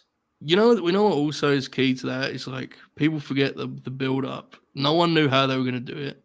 Yeah. There was so much excitement. It was fucking crazy, dude. God, It was a great time. Started this show. It's true. Jumanji Hunter, you mentioned it would heat up Swerve. This seems like it's about wrestling. You mentioned it would heat up Swerve, but in my opinion, it would cool off Ospreay too much. That's why I wouldn't book it unless Ospreay is winning. I get it. I think the Don Callis finish will be there out. Whether that will work or not, Jumanji Hunter, I'm not sure. I do not think Ospreay is winning, but I understand your concern. I've established my stance on this many months ago, and I think you guys both agreed. I think Will Ospreay should be winning the world title at Wembley. Yeah. He's not winning the world title at Wembley. Unless something changes, he's not winning the world title at Wembley. So if you're not doing it anytime soon, I think he's actually fine, but I wouldn't be doing it because I'd be having him win the belt at Wembley. That's where I'm at. I agree. I don't have an issue with it, but I agree. I think he'll be Yeah. fine. The promotion's so cold anyway, that doesn't really matter. Is it really the show for this, Matt? Really? The things we've been through. It took me a minute, and then I was like, "Oh, wait a minute." Now, okay. Yeah, he's at it again. Cold promotion. Good Lord. The learning tree. I don't talk temperature out here, bro. I don't do it. Littler using Kingdom as his walk-on fetish. Have you seen Luke Littler? Luke, I think is his name. Luke Littler. He's a darts Who player. the fuck is that? Yeah, I had no fucking clue what was happening. He plays darts, throws darts for a living. He's a big professional wrestling fan. Okay. That's a great Raw. Ibu of Wrestle I Purists. just watched it probably a couple months ago. I've been kind of slowly going through Fall of '97, but yeah, that's an By the awesome way, one. whoever sent that super chat about the darts player, thank you. Ibu said, Oracle, what are your thoughts on the 97 MSG Raw with Cactus Jack and the Austin Rest angle? And Oracle said it's awesome. So, hello, Ibu of Hanging with Holbert. He also wanted us to talk about Randy Orton and Gunther. That was my match of the weekend, Oracle. Was it yours? Oh yeah, that match was fucking awesome, dude. Too bad about the finish. Yeah, it's a shame. Incredible match. I thought Randy was the superior half, which says a lot because Gunther was unbelievable. Randy's selling is like it's perverted. He's great at that shit, man. Like yeah, he's all like. Remember how good his performance was at the Chamber? Like his selling is like. He's a wizard, bro. It's fucking awesome. He could barely move. 4.5 stars, 2 pros. But Dave didn't actually give it 4.5, did he? I don't know. That's what you know what Dave gave it? Tape gave it 4.5. Me and Tape on the same page as usual. That was probably my thought. You know, I'd say 4.25. You know, somewhere around there. I think I would have given it 4.5 if the finish had hit. Oh, I think I gave it 4.5. Same rating I gave. I thought it was legitimately WWE's match of the year up until the finish. Me too. See, I don't get. Dave gave it the same as Cody and Logan, and I just don't. Oh my God, no! I think that's to me. That's crazy. Yeah, doesn't make any sense. What? What did Dave give the ratings for the Double or Nothing pay-per-view? Oh, who cares? Yeah. True. All I know is because someone who may or may not be in the chat sent it to me. Actually, I don't think he did send it to me. He gave the Death Triangle match 4 stars, which I like genuinely yelled at. Oh please! Because they didn't even wrestle that match to try and have like it was like just a match. It was an undercard match. The ratings are kind of crazy, but look, we had no beef with Dave Meltzer. He's a friend of the show. He should come on the show. He should come on the show. He wouldn't have a fucking echo. He has headphones, right? That's true. When's his 40th birthday? What if he did the 31? With Robert O'Neill? With Robert O'Neill, yeah. Yeah, Gunny and Randy's my Gunny? Yeah, that's what we call him in family. But that was my match of the weekend, and then Mercedes and Willow was a close second. But I'd say Gunther and Randy was better. The way I put it, Oracle was like if I was to do my top 5 matches of the weekend, I would say that the AEW show produced 2 through 5, and then Gunther and Randy was the 1 seed. I think so good. Like the whole I was literally pumping my fist when Randy made his comeback and stuff, and hit the power slam. Where Randy was reacting to the chops too. Yeah. Wonderful. We have more super chats. Haven't they been nice to us? Considering how bad this show's been, very generous.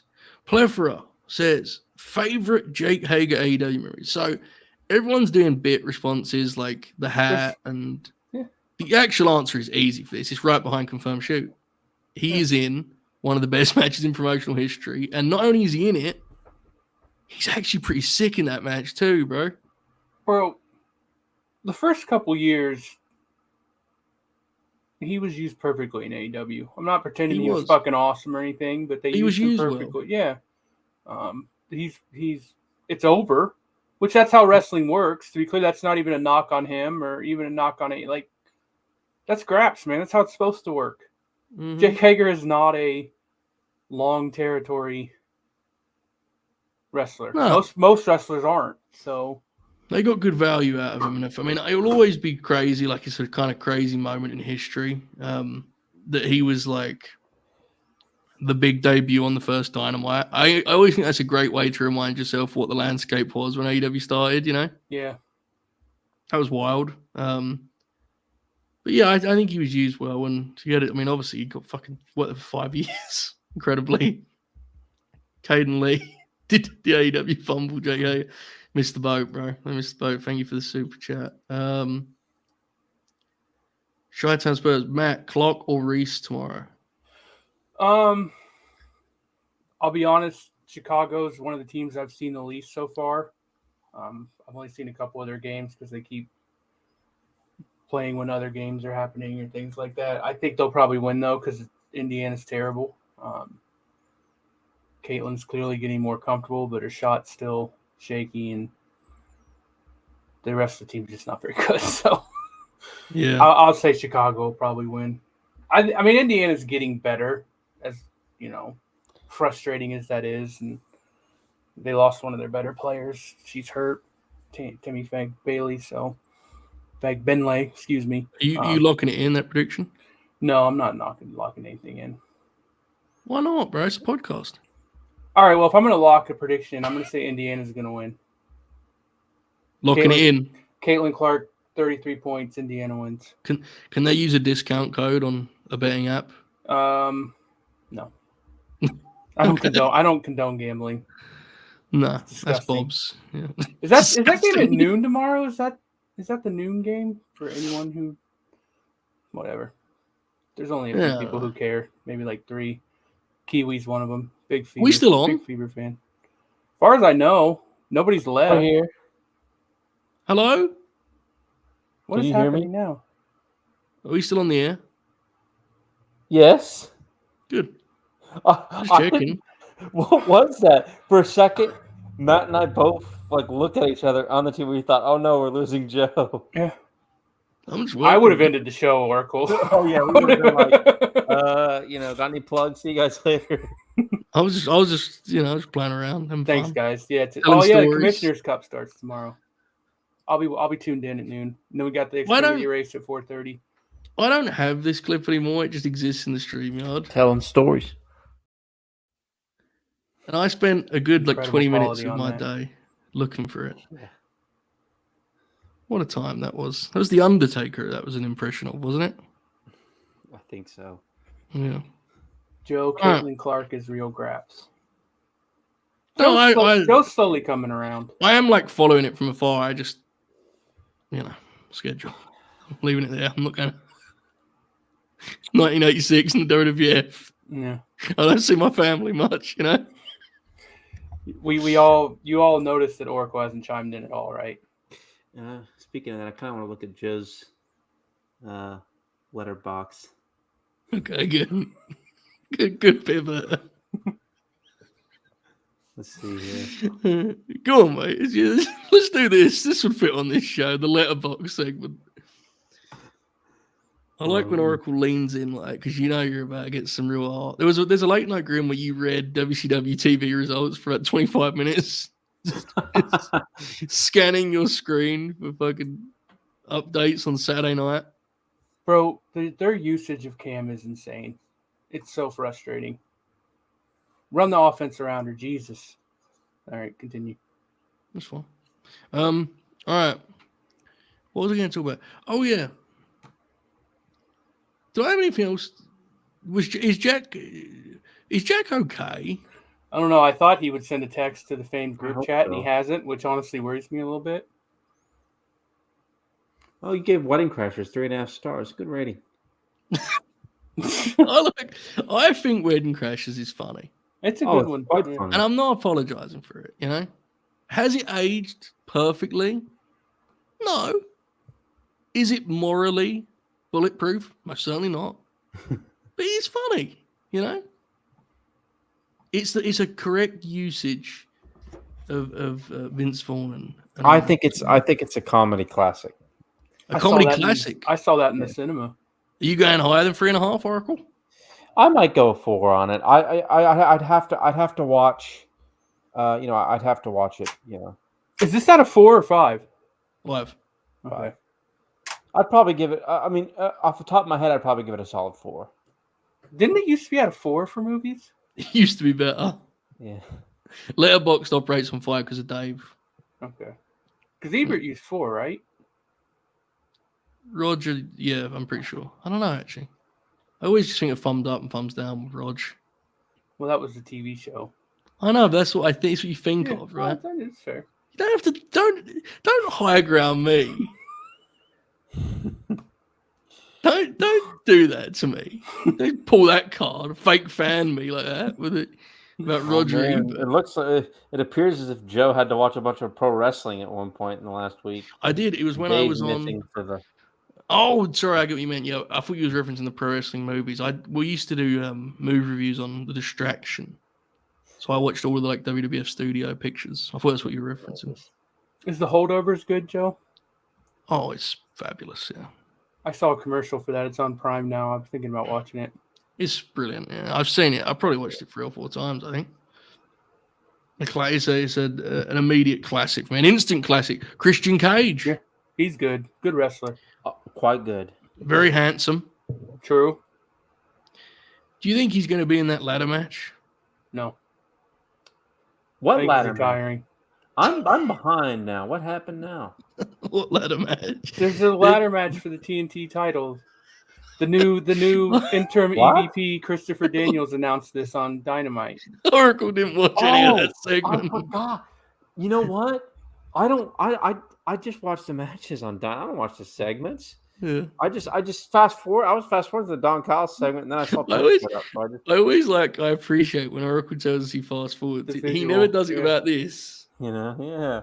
I like the gotta idea go, that I like the idea that somewhere out there someone's listening to the show and they don't get the visual and they hear him say fast and like, what the fuck is he talking about? Do you have a time machine? It's very similar to the Bill Clinton speech. Makes you think. Yeah.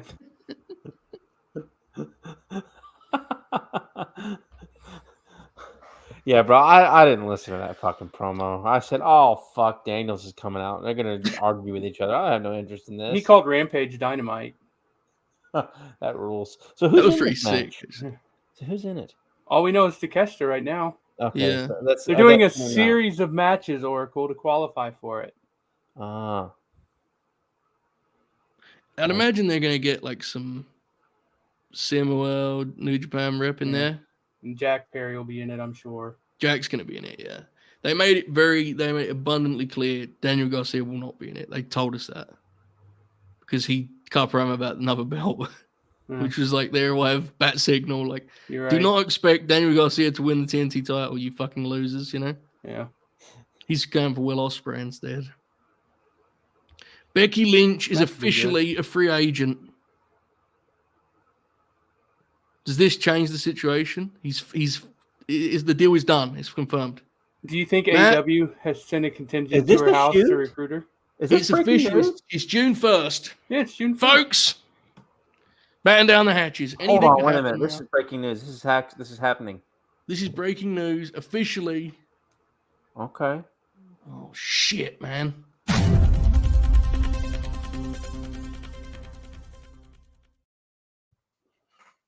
Ladies and gentlemen, we are here for history tonight. Becky Lynch is now officially And her contract ran up, correct? done. So she could just show up anywhere on. She could show up on Wednesday Sure. if she wanted to. Yeah. I'll keep it back with you. If I sent her a StreamYard link now, she could be here on this show, the Late Night Grin. Imagine Grin And here grappler she is. Becky Lynch. Imagine Grin grappler Becky Lynch with Becky Lynch taking Alex's place. Finally, we get a good Alex replacement on Yeah. that thing. Oracle doesn't speak to her the entire Oracle just assesses her matches like she's not there. No, hold on just a second. This is Yeah. a shoot. It is, yeah, it is a shoot. Are you doing Really? a bit, Oracle? I'm confused now. No, I'm just thinking, like, it honestly surprises me. Like, I thought there was, I did think there was a chance she was gonna leave. Oracle does like Becky. That No, makes I do it like funny. Becky. Oracle's the biggest Becky fan here. Yeah, I am. My name doesn't start with contrarian now. Come She on. just doesn't respect women, bro. It has nothing to do with Becky. I'm a little bit floored by this because here's the thing. I thought this time, like, I thought there was a chance she might leave, Yeah. but I did not think it was high at all. But she's not. She's not. She's just going home, man. This is Like, great she'll be because- back. Well, yeah, I guess that was a free agent, and then she could just re-sign later at some point. Right. Yes. Yeah. Yeah. It's That's rules. just weird to me. It's just weird. I don't know how that. I thought he was doing a bit, bro. I thought we were going to do like a big Giraffe and Oracle was like, hold on, this really is quite interesting. I don't know how this shit works, man. I'm not. Yeah. I'm not an athlete. No, her you know? deal's, it's been established her deal would be up end of May. Start Do we June. have- Well, I knew that. Start but, like, tracking it's flights from fascinating. Jacksonville to Iowa. It's fascinating. I don't know. I mean, how many times has someone just let their deal go up and then re-sign 6 months later? Jericho did it a couple times. Chris? Yeah. Everyone loves him. Collision's taped. Yeah, it's taped. I read the results earlier. I won't spoil though. Thank you, Oracle. Very nice, I almost brought up a match earlier about it, then I remembered that like I'm sure there are many matches on Collision that we couldn't possibly have spoiled. I want to see it myself, you know? I can't know. that interests me, but I won't. I'll leave it. It's a good lineup, but I think not there's for some like, nice matches. yeah. But you know the results, right? It's the way it's supposed to, the way TV wrestling's supposed to be, damn it. TV wrestling. I guess the thing that weirds me way out, you like it. Yeah. Going back to the Becky thing is, I mean, other than the Jericho thing, which I never really, I've never seen a wrestler like let their contract run out and then just come back to the same place like months later. No, it's fair. It is actually a fair point. That's all. I think it's just a case of very few wrestlers are as financially secure as she is. That my brain doesn't work that way. I mean, I'm sure they're. I don't have the money to, I I don't have the money to quit my job and do whatever I want to do. So I figured, I'd want to have something in place before. I'm serious. Like they'd be insane not to make her an offer, but she's not going to go there. Who, TNA? Well, yeah, them too, but we should reach out, dude. We could make something happen. If we cut Bob, we can't afford her. Bob, Jack, Alex, okay, now all the young lions. Well, they don't even do anything anymore anyway. So Matt, that's kind of dead weight. Matt, if you took a half step back, well, hold on. Pay cut. I've already taken one. I'm not doing this again. I just think, those graphics that you did, those cartoon shot, of the Grinners. Imagine the Becky Lynch one of those. Yeah, true. And here's the kicker. Ready? The Seth freaking guest spot. I'm out. The historical Oracle featuring Seth freaking Rollins. All right. The part where he gets mad at me and says that I never wrestled, so my opinion is not valid, and then I kick him off. Oracle yells, "Sell your fucking knee," and smashes his microphone into the desk. Yeah. Tyler fucking Black punches his webcam. Colby and Oracle in the morning. Superchat. The Phantom with Billy Zane is a good movie. Anyone have any comment on this? Hey, we just got $2 for bringing up those letterbox. That rules.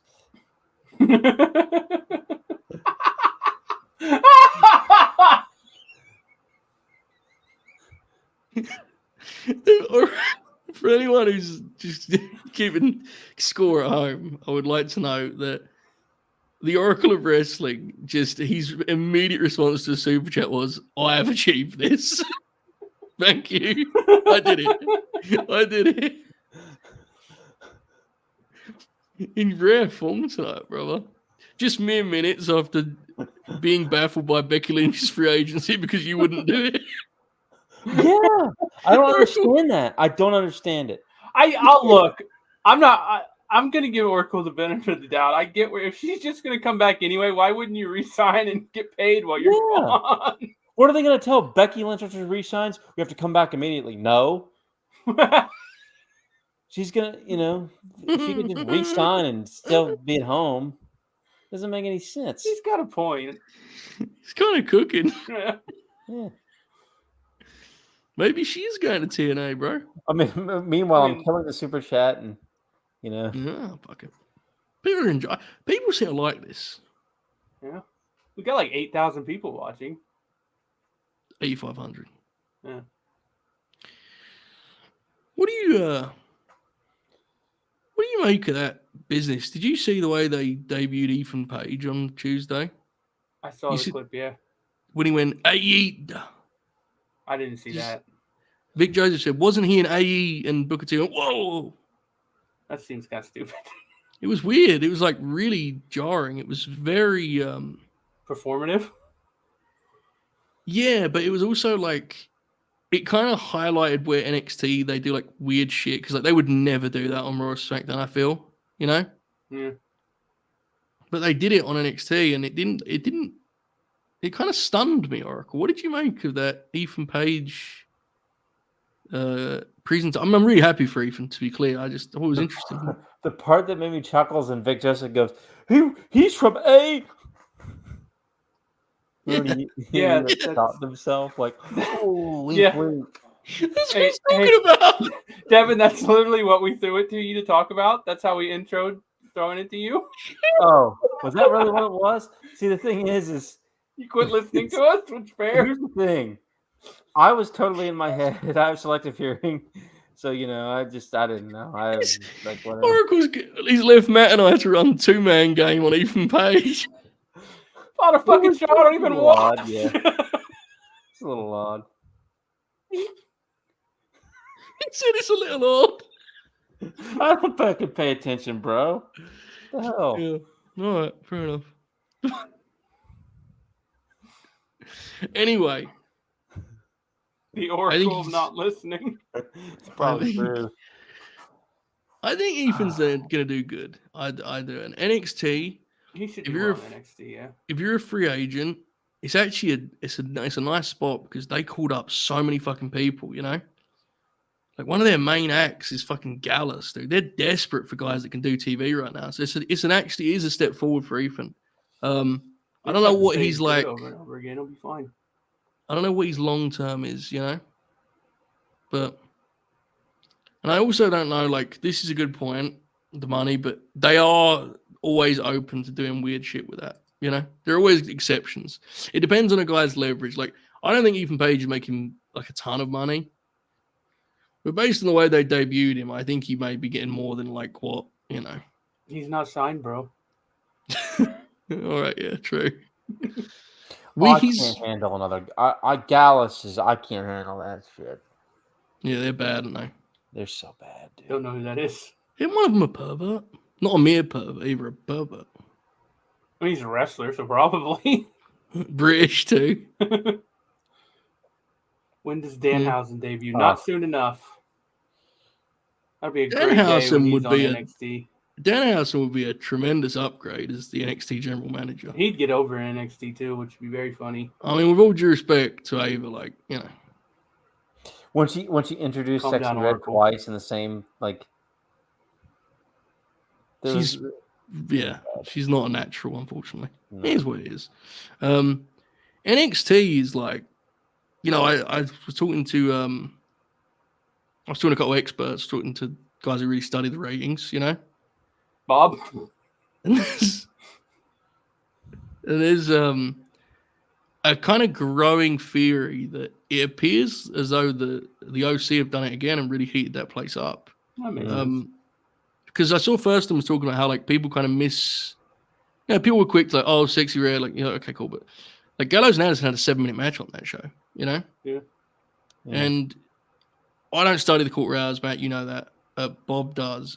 That seems to be the fear. And also there's been a huge spike. I can't stress this enough. Huge spike in the Google trends in Tokyo, Japan for NXT, which would make sense, Matt, right? Because Bullet Club, bro. I mean, look, all I know is I saw a bunch of tweets on Head Tuesday coach night. I NXT. saw a bunch of tweets on my timeline that just said Carl Anderson. So did I. I saw the same ones. I think I Right. might tweet them. I was very confused as to whether like people were actually talking about Carl Anderson or if they thought they were Google searching. I think some of it is Jack Crosby. They think that when they spot Jack, That makes sense. because someone messaged me the other day and was like, what? I just bumped into the machine gun and it was a selfie with Jack Crosby, which he says is happening more and more often. So I don't know. Something to track, folks. One thing about Carl Anderson that's Old? important to note is he's a Bengals fan. So's Roderick Strong. Yeah, Angelo Dawkins, John Moxley. Yeah. So next week we have a very special show. We put it out for the people. We let you guys decide. This is a very special show. Do you think this is funny? I think so. Yeah. Which is all I care about, if I'm being honest. It seemed like kind of funny at times. Yeah. Like it was sad, but funny sad, It's like, Yeah. Joe, fuck all those other people. Yeah. We're just trying to entertain The Oracle of friends. Wrestling. Yeah. We failed a Yeah. couple of times. We brought up Ethan Page at one point, and he said, "Fuck this! I'm gonna do something else."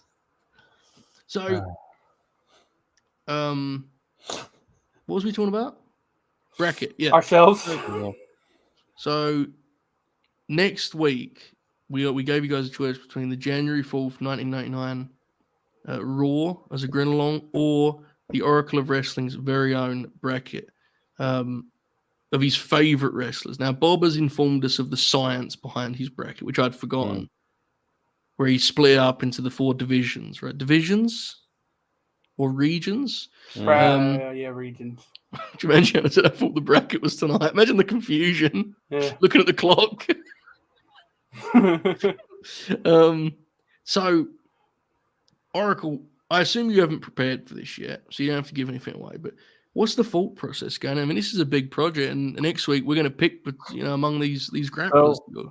Just to inform everyone, I will not be present. You will not be there next Friday, just like Bobby was. The whole. Yep. I feel like the whole point of the bracket show is that the person doing the bracket of is not present. Factual. So because it's roughly a 2-hour show, I'd rather not do 64. I think I'm going to do 32. If you have Bobby's bracket, do you have it? I'll probably find it. If you can find it, I'd appreciate you to send it to me. I want to try to, study, research. Obviously, I'll be clear. This is all U.S. based, so like anybody from WCW, ECW, WWF. Will there be any women in this bracket? Yeah. Yes, I'm sure there will be. Good. Yeah. And I have no, I mean, I don't know how I'm going to put it up. I'll probably just, to be honest, it's 2024. I'll probably just, have some intergender, man versus woman stuff going on. I think that makes sense. Put a women's bracket together. I'm gonna try to make it as equal as I can. But so there'll be 32 names, all from the states or territories in the states, from 70s till present, basically. I'd like to get Bobby's bracket if Joe can find it, just so I want, so we can try to have some different names on there than what Bobby had. I'm sure there'll be some similarities, but I don't want it to all be. Are you going to have Paul Orndorff? That's the big question. Maybe. That was very controversial when Bob selected Paul Orndorff. Yeah. Oh yes, there will be Buddy Rose. That's a giveaway right there. There's Bockwinkel. See, Bockwinkel wasn't in Bobby's bracket. Yeah, he didn't spell it. Yeah. That's going to be... Bach in this bracket gimmick's going to be dangerous. Bach's definitely going to be in this bracket. I know, and I'm going to get really mad probably at some point, unless I just don't show up for the show, which is possible. Yeah, so we're going to have... I've got to try and figure out the right lineup. Because, Bob's so nice. You need people that are going to argue a little bit, right? Yeah. Joe's going to fucking state a case of why Randy Orton's better than Nick Bockwinkel, and I'm just going to leave and never return. And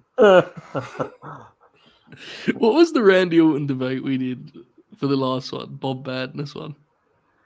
I don't remember. There was a big Randy Orton debate. Fuck, we don't even remember our own shit anymore, dude. And of course, that was a long time ago. Was it? Last March, I think. Right before we quit doing. People are naming all these things, and there's some names that are popping me that are going to be in my bracket. And I won't get mad because it'll be funny when they lose to people that I think are clearly better than. So. Meech suggested that we actually book it as a wrestling tournament. We we do the finishes and such. And we try and pop you. Would you prefer that, or would you rather us do the sort of who's better thing? Because sure, I'd like you to decide really the way we approach it. I think the thing with the booking is it'd be funny for 20 minutes, and then we'd probably I don't know. Inside Cradle. I feel like the booking would be harder. I don't think that's the worst idea for Meech, but it would probably have to be. I'd rather do 32 names. If you did booking, it'd probably have to be 8 names, and then we'll do it traditionally. It's certainly not the worst idea for Meech. No, no, not even close. No, You just type in he's out on Twitter plus the word vaccine, you'll get a Remember when he told us to build an arc? I had no follow-up to that.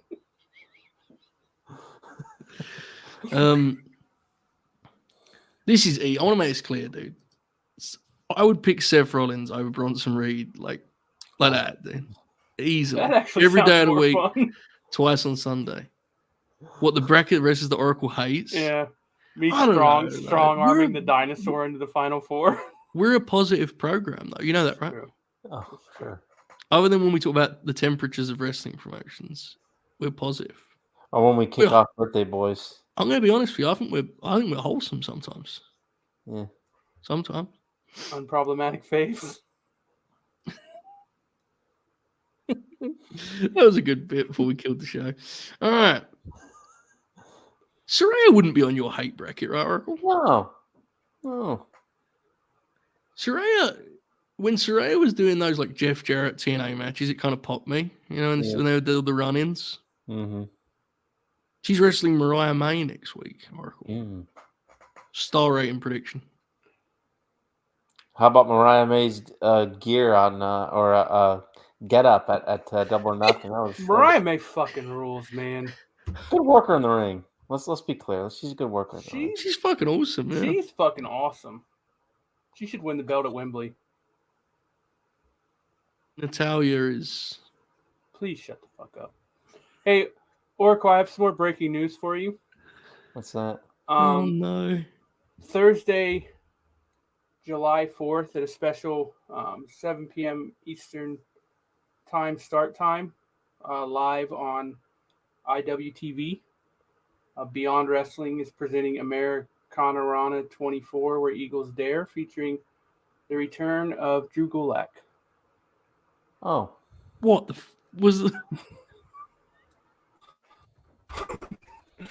We covered news here, bro. That just broke 22 minutes ago. No comment. For what reason have you put us in that position? Zero reason to put us in that spot. It's so late. We've had such a good time. We've enjoyed ourselves. We've rebounded from Jackie Crosby. I may or may not know someone doing commentary on that show. So Please, I might just refrain from commenting.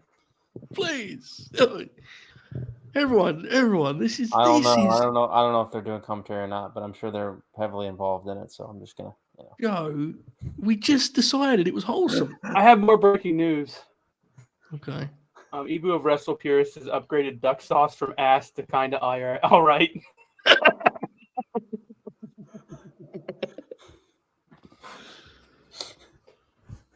See, that's important stuff. Yeah. Oracle, where would duck sauce Oracle, rank in your list of sauces? It's okay. Oracle, is Matt breaking up for you too, or is it just me? A little bit. Okay, good. We're almost done though, so it's not a big deal. We're almost there.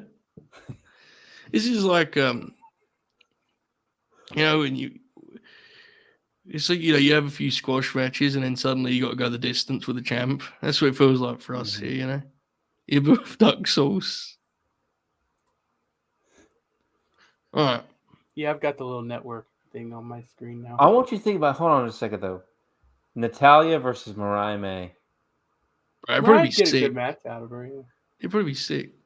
Tape machines would love it. Yeah, but how about when Natty taps her out with a sharpshooter? I'll quit watching wrestling.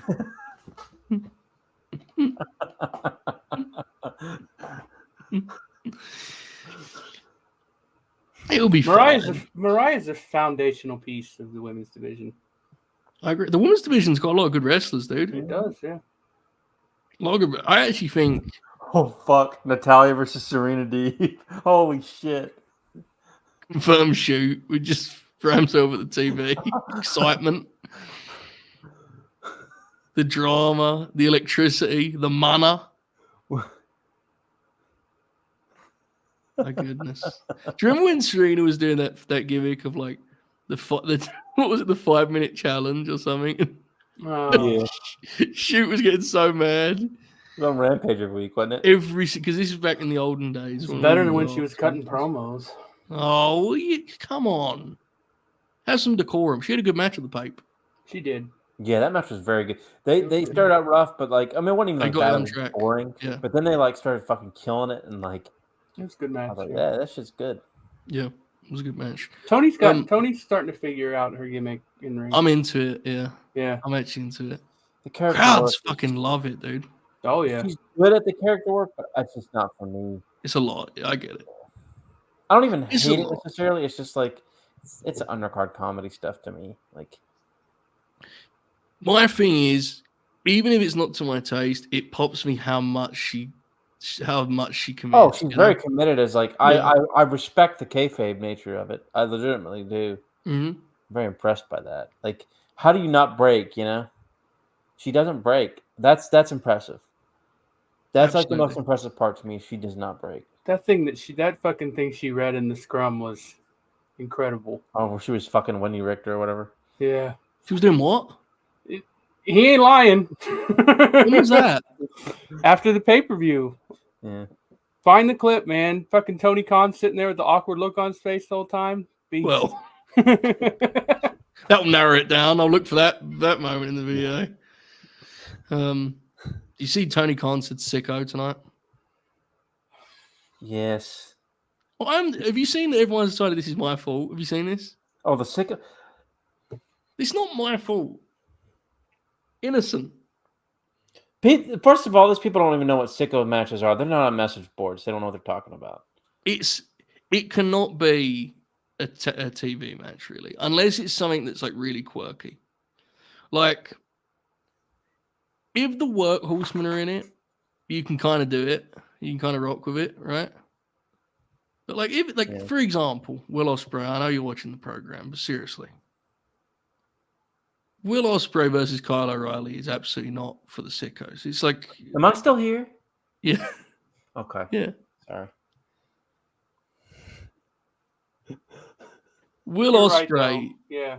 and Kyle O'Reilly. That's like two very popular wrestlers in the main event of a TV show, dude. It's not for the sickos at all. Yeah. I don't know. I don't think it's actually my fault. Do you guys think it's my sicko fault? match No, is it's like been a around velocity for match. years. Yeah. Like, that's a But sicko. the belief, Matty, is that I've popularized it, as I'm known to do. Right. Like the Nakanishi picture. That is actually mine, isn't it? I know. And that's one of those things where I should really get royalties for that. As long I as didn't it's not take for me, because I'm not in it, but if you're a friend of the show, you're on the show. Yeah. Look at this. The surge is directly corresponding. They're talking about me like I'm Jericho during COVID, bro. It's fucking crazy. It's like back in the late '90s. We went like we were at a restaurant, and one of my brother Drew's best friends' his name was Butch. Also, he named his kid Game. His last name's Cox. He named his kid Game Cox. Is that for real? Yes, That's fucking incredible. Butch, How have you took 111 episodes to tell us this? and Butch. So we're at this restaurant, and he, of course, this. I'm God. I love he actually like showed up and like found this for some reason. Good dude, but he fucking asks. So at the restaurant with him, he goes, "You got any Surge? You know, like the Surge drink?" He wanted Surge. They brought that back for a minute Yes, they a did. couple years ago. Jesus, what just happened to my camera? Look at that. I don't know. I figured the sun came up there. No, the sun's been up. Didn't All right, let's start winding down. we do that like an hour ago? No, we had to slow it down, grab a hold, put a nerve hold on, bring him back up, brother. You know? You're dealing with a fucking professional confirmed shoot, you know? Pacing, psychology, selling, telling stories. Yep. All right. Here's the deal, folks. We apologize for this show, right? Seriously, No. we apologize. No. Because we had big plans for Jackie Crosby's birthday bash. You're never going to know what those plans were. True, yeah. They were extensive. They were elaborate. And we truly believe this probably would have been the best wrestling podcast ever, right? Yeah, we got to apologize to the several guests that we bumped. Yeah. Several of which have just been sitting in the StreamYard watching us the whole time. Yeah, it's and like I know how much people wanted to see Sammy Guevara on this show, and the fact we couldn't deliver that because he would only do it with Jack, like that's a bummer, right? I mean, he's been on this show a ton of times. It's fine. Yeah, I know, but we always do it. This time he's going to really be himself, right, Yeah. rather than under a hood. So we love you, Jack Crosby. You're a dear friend of this program, and tonight you learned a valuable lesson that next year for your birthday you should ask for some headphones. Or turn your computer down a little bit. Yeah. Or have friends that could suggest to turn your computer down. Yeah. Yeah. But we have some big business coming up, and in a minute I'm going to talk about that. Big business already happened months ago. CEO? Yeah. CEO. Do.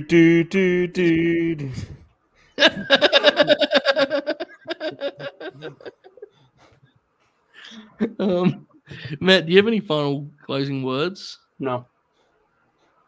We got to go back to Legacy. So what's the name of this show? A Mere Pervert? Is that what we decided on? Can't be A Mere Pervert, surely. We're trying to grow this thing, aren't we? No. Justice for Jack. Doesn't feel like the time for that, quite frankly. That's what makes it funnier. All right. The Crosby Show. Look at with the Patreon for Jack new headphones. Good call. Just call it Echo. Echo. Simon says, "You think this is funny? You think this is funny? Jack. Headphone Jack is good. Headphone Jack. That's good. That's why we pay JJ the big bucks, bro." All right. Headphone Jack. Okay, wonderful. Oracle, do you have any closing words, any final statements? Hope everyone enjoys the bracket next week. We'll try and listen next weekend. I'm sure I'll make it like 20 minutes in, turn it off. That's what I do. And then, but at least I won't have to. At least I won't be on, so I won't have to Yeah. That's excruciating, isn't it? that I'm on. I can't, Yeah. It's excruciating. But I don't watch any of this shit. Yeah. I probably just was on Spotify. It might be funnier that way. But we've got the Grin along, Joe and I, for NXT Battleground, not takeover. Not takeover. It is not a takeover, folks. Want to be clear NXT about that. Battleground at the UFC Apex. Yep. Which is a Randy Orton reference. June 9th. Says 7 p.m. Maybe pre-show, 8 p.m. Dude, can I talk to you guys about this Randy Orton thing? No. Quickly. He has a Blu-ray that's called Evolution of a Blu-rays. Matt. Evolution of a Predator. Evolution of a Predator. Yeah. That's a real thing. It's called. That's what it's actually called. Max documentary. Or Evolution. Max documentary. Now look, obviously, we understand Evolution faction, Apex Predator. But without that context, I am actually now being asked to buy a product called Evolution of a Predator. It's fucking trademark, bro. Like, I made that whole Bobby documentary and I had to scrap it because my title was taken.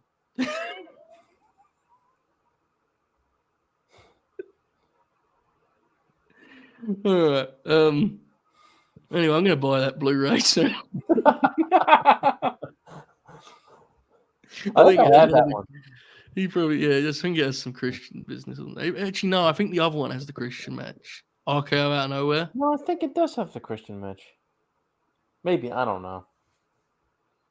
What was going to be on the Bob documentary, Matt? Don't worry about it. Oh. Was it quote tweets? Millions of them. Do you remember when we were going to make that film about Bob being a serial killer? Yeah.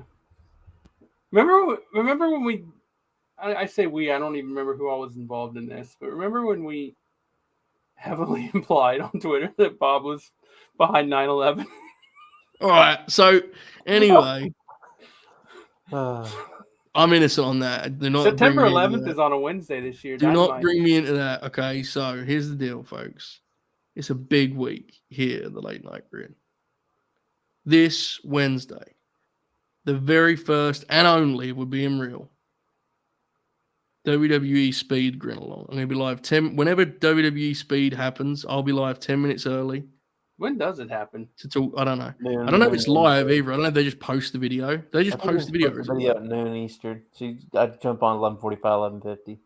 So I have to just be like, I So have to tell I'll the jump on. What you're 5 hours ahead, right? For me, So it will it'd be be like 4:45 for you to jump yeah. on. But if it's not live, I'll have to be like, hit play now. I have to do that, right? Yeah. Obviously, I'm not going to put it on the screen because I'm not facing the off that. So that will be this Wednesday. It will be a short show. I'm not going to then do like a Q&A afterwards. It will be completely a bit. Please have fun with that. You should do a speed grin along every week. No. And like do no post, like, all right, that's it, folks, have a good day. And then so we just got like a 10-minute video every week. Dude, that's absolutely what I'm doing. I know it is. Yeah. Wait, Speed is on lunchtime UK time? No, is it? Wouldn't it be at 5 for me? Because that'd be like in the morning here. Yeah. I don't know. I'm not I like when we looking have at- conversations with the chat. It's really good audio. We have another super chat. Do we? I like super chats. They're the best thing about the show. Oh, he sent another one. What would be Meltzer's 4 faves on Letterboxd? That is a great question, to be fair. What do you reckon, What do you reckon Dave's his favorite genre is? I feel like he loves like the action blockbusters, you know. Yeah. Wow, big Michael Bay guy. Imagine Dave being a big Transformers movie guy. Just locked in. Like every time they do like fucking Bumblebee and he's like there the first day, fired up. He probably likes Jurassic Park, you know, which is a great one. Jaws. I feel like he likes those. Oh, so he's got. See, my question would be: do you think he's into like the real like dude comedy? Like we were talking Wedding Crashers earlier. Do you think that's like his vibe, or is he more straight laced than that? Do you think? I don't know. You know, I'm not sure. I don't know. I don't. I'm watching think like he's that. The Hangover with Dave Meltzer. Or, you know, has he ever talked about? Has he super? Yeah, has he ever talked about films ever? I mean, he must have, right? He's done like 800 hours of audio. I'm gonna go to his Twitter and search movie. Oh my god. Okay, great. Probably won't find anything, but let's see. Chat. Those of you that are more well versed in Melts, has he discussed motion pictures before? Imagine he was like a real savant. He was like a big art. Like, can you imagine how awesome that would be? That was a string to Dave's bow, like fucking locked in. What would Meltzer rate the holdovers? I think that may be too sentimental for Dave, to be honest with you. Yeah, that's probably true. Interesting. I reckon 3.5. I feel like he would just.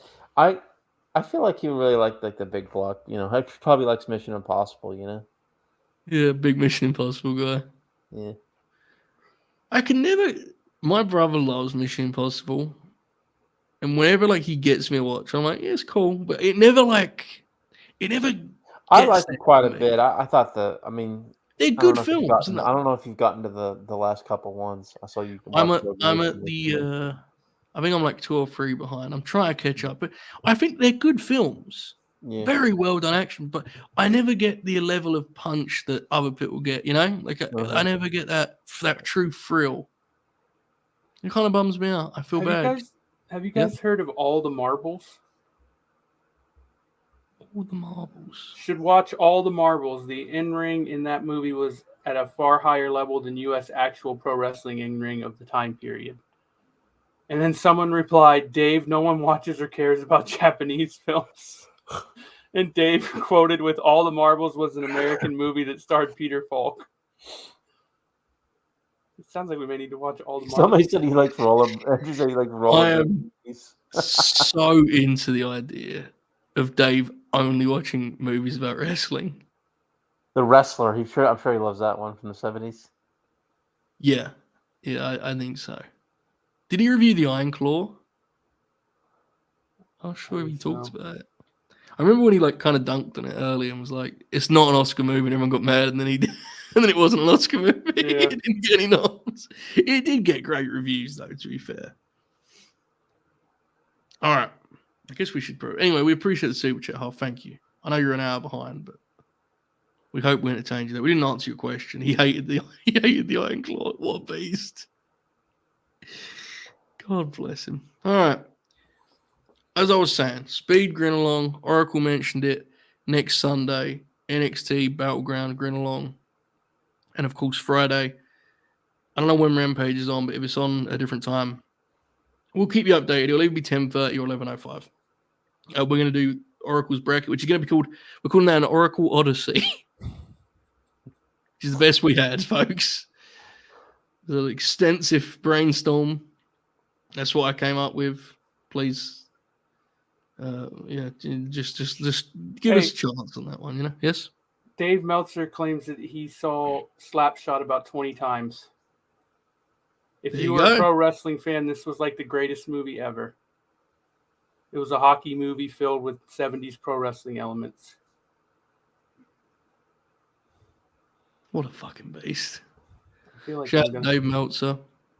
When it's his birthday, we'd like to have him on. Jackie Crosby, we love you.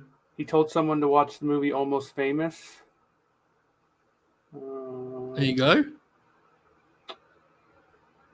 Is there a lot of tweets? That's a contrarian Alex famous. There's a lot of tweets, but the problem is you got to scroll to find ones that actually... They're actually Dave. Well, yeah, because he says movie in a lot of tweets, and it's not necessarily about him. What do you mean he says movie in a lot of tweets? He's talking about Young Bucks matches? Like, for example, if you were a fight fan or a movie fight fan, go out of your way to see Ibushi versus Suzuki. Like,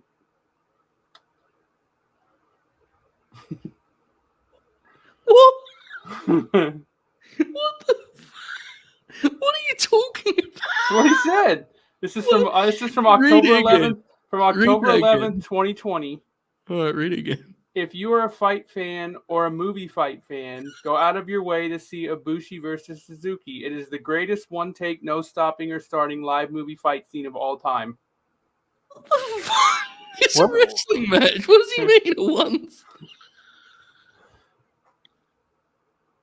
What are you talking about? Why would it be a one? Did they fight in a film or something? This was in 2020, so I'm guessing this is like one of those. I don't know. Who is going to see Dave's tweet that is like exclusively registered as "I'm not a fight fan, I'm a movie fight fan"? What the fuck does that mean? Big John Wick guy, I'm going to check out Suzuki versus Ibushi. He said the Mickey Rourke version of The Wrestler is the best wrestling movie of the last 50 years. Noseball. Second would be My Dad is a Heel Wrestler, which I've never heard of. That's the Tanahashi film, bro. Oh, okay. That's sick. Yeah, he's on the money here. Go on, keep going. He's cooking.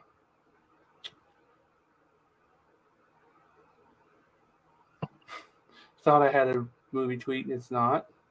I still can't get over this. He quote tweeted a movie poster for the movie The Money Pit, and said this movie is about wrestling companies that hire fill in the blank.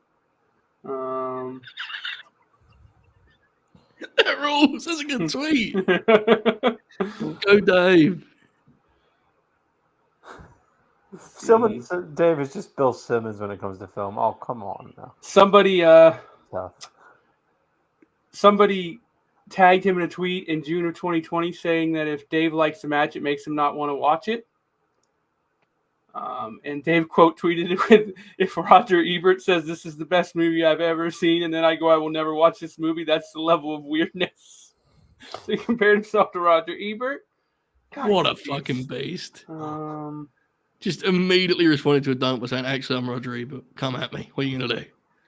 he quote tweeted a video of The Rock saying he watches AEW he was on the set of movies passing time watching 80s Memphis wrestling tapes. Of course he watches AEW. That was April 2020. What? How the fuck? What does that mean? He was saying, because I guess How are people those two things undeniably linked? Is it not more likely that Dwayne just likes the old school graps? Reminds him when he was a kid? Yeah. Does that mean necessarily he's watching Ray Phoenix matches or whatever? Saw Peanut Butter Falcon last night. Not a wrestling movie, though there is an indie wrestling subplot with Jake Roberts and Mick Foley. Son thought acting was great and liked it a lot. There's a review. Peanut Butter Falcon. What did he think, though? I don't know. Didn't say.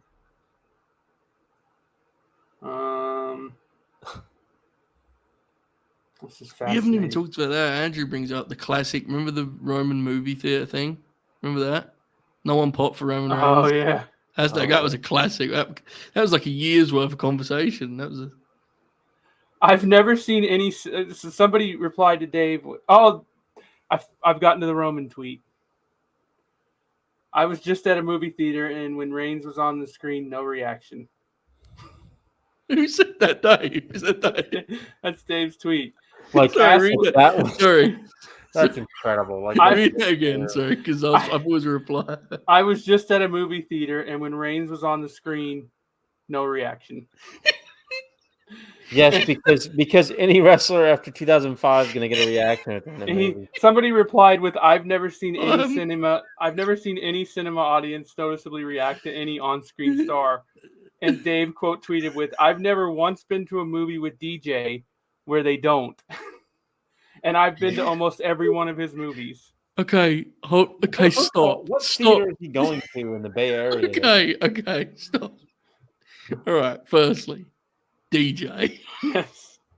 Secondly, we cannot gloss over the claim that Dwayne has watched every Dwayne Johnson film. He said almost every. Almost every. He has made a lot of dude, shitty movies, dude. Imagine In theaters, Dave too. Tooth Fairy opening night. Okay, and he is claiming, Dave, we love you, Dave. Your tweets are incredible, but this really needs to. He is claiming that every time he has seen a Rock movie, the people have popped at Dwayne's reveal. Now, this is remarkable because Dwayne is often the lead in his films, so it's not like he's a surprise, right? It's not like Tobey Maguire walking into the Spider-Man flick. Like, of course he's in it. It's fucking The Rock's movie. Why would they pop for his entrance? The only films I've ever seen where people pop is at those Marvel movies. Yeah, because they're like surprises and they're like wrestling, in more ways than one. I have a couple Dave movie reviews here. Good. Carry on. Just keep going. Fuck it. Somebody asked him about Sylvester Stallone's Paradise Alley. Mm-hmm. He quote tweeted it was so movie, some good in-ring stuff with great workers like Stevens and Bastion. Terry Funk, very good as a heel in it. Terry Funk. Somebody asked him about The One and Only with Henry Winkler as a gorgeous George type. That was a fun movie, not great. Winkler was very good. Oh, wait. What is this? What's he quoting here? Fuck, the tweet he's quoting is gone. No. I don't know what he's responding to here. Oh, okay. This is about Ready to Rumble. Fuck. Great film. So I want to be clear. This is the very first sentence that Dave says in his quote tweet. Listen, I watched it probably 60 or 70 times when I was a kid. I get it. He said, and I quote, "I enjoy almost every movie I see." I went to that and was embarrassed. Wait, what's he talking about here? He's talking about Ready to Rumble. Okay, cool. Watching audience walk out in the middle of the movie. Wife saying it was the worst movie she'd ever seen. Totally wretched. Dave took Mrs. Meltzer's He Ready Rumble. Oh shit! Wasn't that movie was the worst idea of all time? A movie aimed at wrestling fans that portrayed wrestling as garbage entertainment and its fans as morons, and then they wondered why it didn't do business. Ready to Rumble was David He's right favorite about day of his life. So.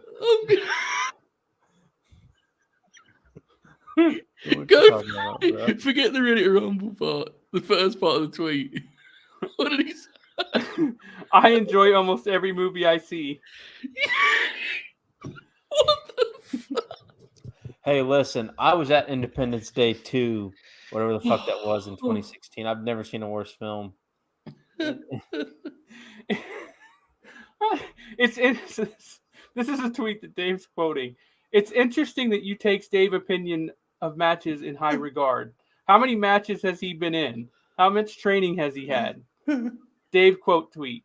Please think 15 seconds before you post. Have you ever eaten either a good or bad restaurant meal or seen a good or bad movie? Talk to him. Go, Dave. Dave used to be a beast on this app, man. He still is, bro. He still got He has it. his moments, yeah. Was real bad. Yeah, Madden Web's terrible. That was worse than Independence Day. Independence Day 2 was real bad. Can someone at Dave and say, "Did you like Madam Web?" That Thor movie, the third Thor movie, was terrible too. The one with Christian Bale. Yeah. Wonder if the movie Kansas City Bomber is available anywhere. Kansas City Bomber. There was a great scene with Little Richard Brown in that movie. Most of his tweets about movies are about wrestling movies. Dude, we need to get Dave on the Grin, bro. I agree. I can't get over the DJ business, bro. I've seen almost every film of his. The tweet that he's quoting here is gone, but I wonder if the guys who write for Wall Street Journal or Business Week have my special caliber of Twitter followers. Imagine how stupid this sounds if you're talking the football or movie business. God, I miss when he used to just dunk on everyone. Tell you, bro, he's still got it. He's more selective now. He's on a part-time schedule. Yeah. Every time I see a screen cap of him, this is going to be my last one but somebody replied to Dave in 2017 and said, also, I hate the long go ahead and hit me segments. I know it's standard in pro wrestling, but what the fuck? No one would ever do that. Dave quote tweet. They did that in all the Rocky movies. This reply is making me laugh out loud. Hold up.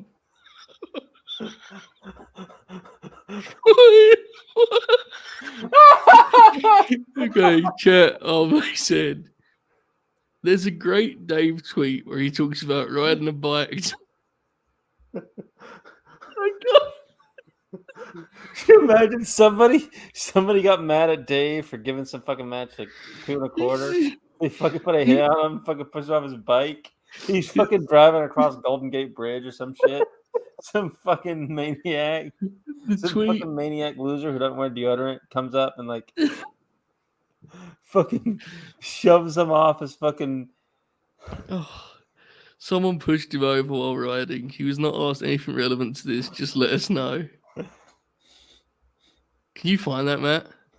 I haven't found anything. I searched bike and bicycle.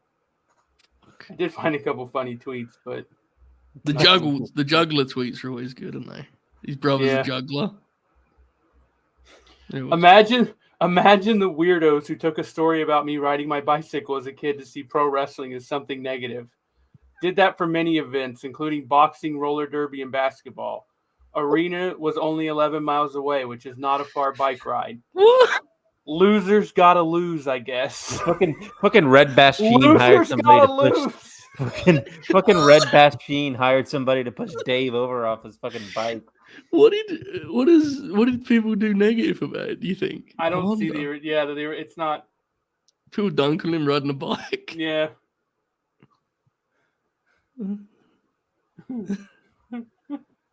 Okay. Brainbuster said his arm was in a cast when he tweeted, and he ended it with "Every negative can be a positive."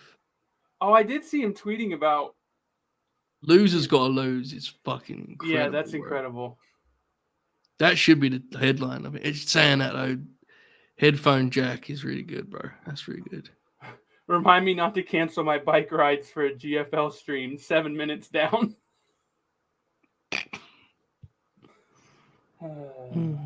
Go Fight Live.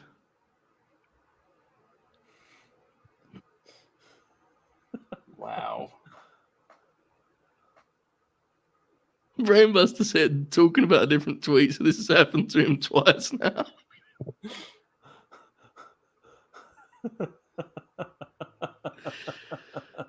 Look, bro, let's be real. And, you know. Oh, I no. found it. Oh, no. Somebody tweeted, riding a bike 11 miles to watch a roller derby, and some of y'all take his word as gospel. And then he followed it with, I ride twice as far multiple times a week now just for fun. Try Just getting for off fun. the... Just for fun. Just wait. Just wait. Try getting off the couch and you won't feel so bad about yourself. He called him fat. He called him cartoony fat. He called him a fat bitch. Hey, bro, look, listen. Dave's one shredded motherfucker. Have you seen him? He beat the fuck out of all of us, bro. Dude, Dave's He's a like beast. beast. I love. Look, man. When Dave's gone, the game will be it's much over, worse it's for it. over. When he's out of the game, it's cooked. It's Dave, man. We love Dave. I cook him all the time for his fucking But it's Dave, isn't it? strawberries Yeah, and stuff. But you know, it's whatever, you know. that dude has forgotten more about Graps than we'll ever know. He's Dave. Hold on. Last one. Okay. Broken foot. Getting cast today. This is 2013. Broken foot. Getting cast today. No bike riding for a while. No pain while working. Didn't even notice. Stairs a different issue. He's a journalist. No pain while working. Oh shit! You're sitting in a fucking office chair. Just tweeting these, just too tough to sell. Just log it on, tweet about how badass you are. Here's the every negative can be a positive. Yeah. I'll talk about this tonight, but left arm in a cast from bike crash. Really can't type except one finger. Total minor injury is major because of it. We'll do more audio, less writing, but hopefully okay soon. Every negative can be a positive. And the tweet ends with a comma. The greatest of all time. You gotta... Ben Dixon, final super chat, and then we're actually going to go, folks. Yeah. Meltzer is like Bockwink. We are only seeing his post-prime tweet, and imagine what his prime would have been like. It's 100% If you true. go back and read old observers from the 80s and 90s, you'll get a good. He was prime stiff, day. bro. My goodness. He Even was some of pretty... his- Oracle, were you on the board back in the day? So I didn't get on the message boards till late 2008, early 2009, really. And then I didn't really start to become a regular till probably like 2010. He was So he was a beast on there for a bit too before he realized that people were sharing his stuff publicly. Well, I was never really on Figure 4 much, so I never went on there very like almost at all. So I was mostly on just the- lurked on there. yeah. All right, we gave you guys an extra 20 minutes for the ferocious start to this show. We've had a lot of fun tonight, folks. We hope you've enjoyed it too.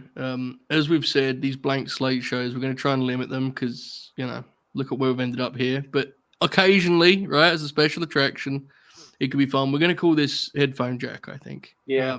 I like it. In all seriousness, I know I've said it like we've been playful, but yeah, she does fucking suck that Jack couldn't be with us today. Yeah. He's really excited to be on.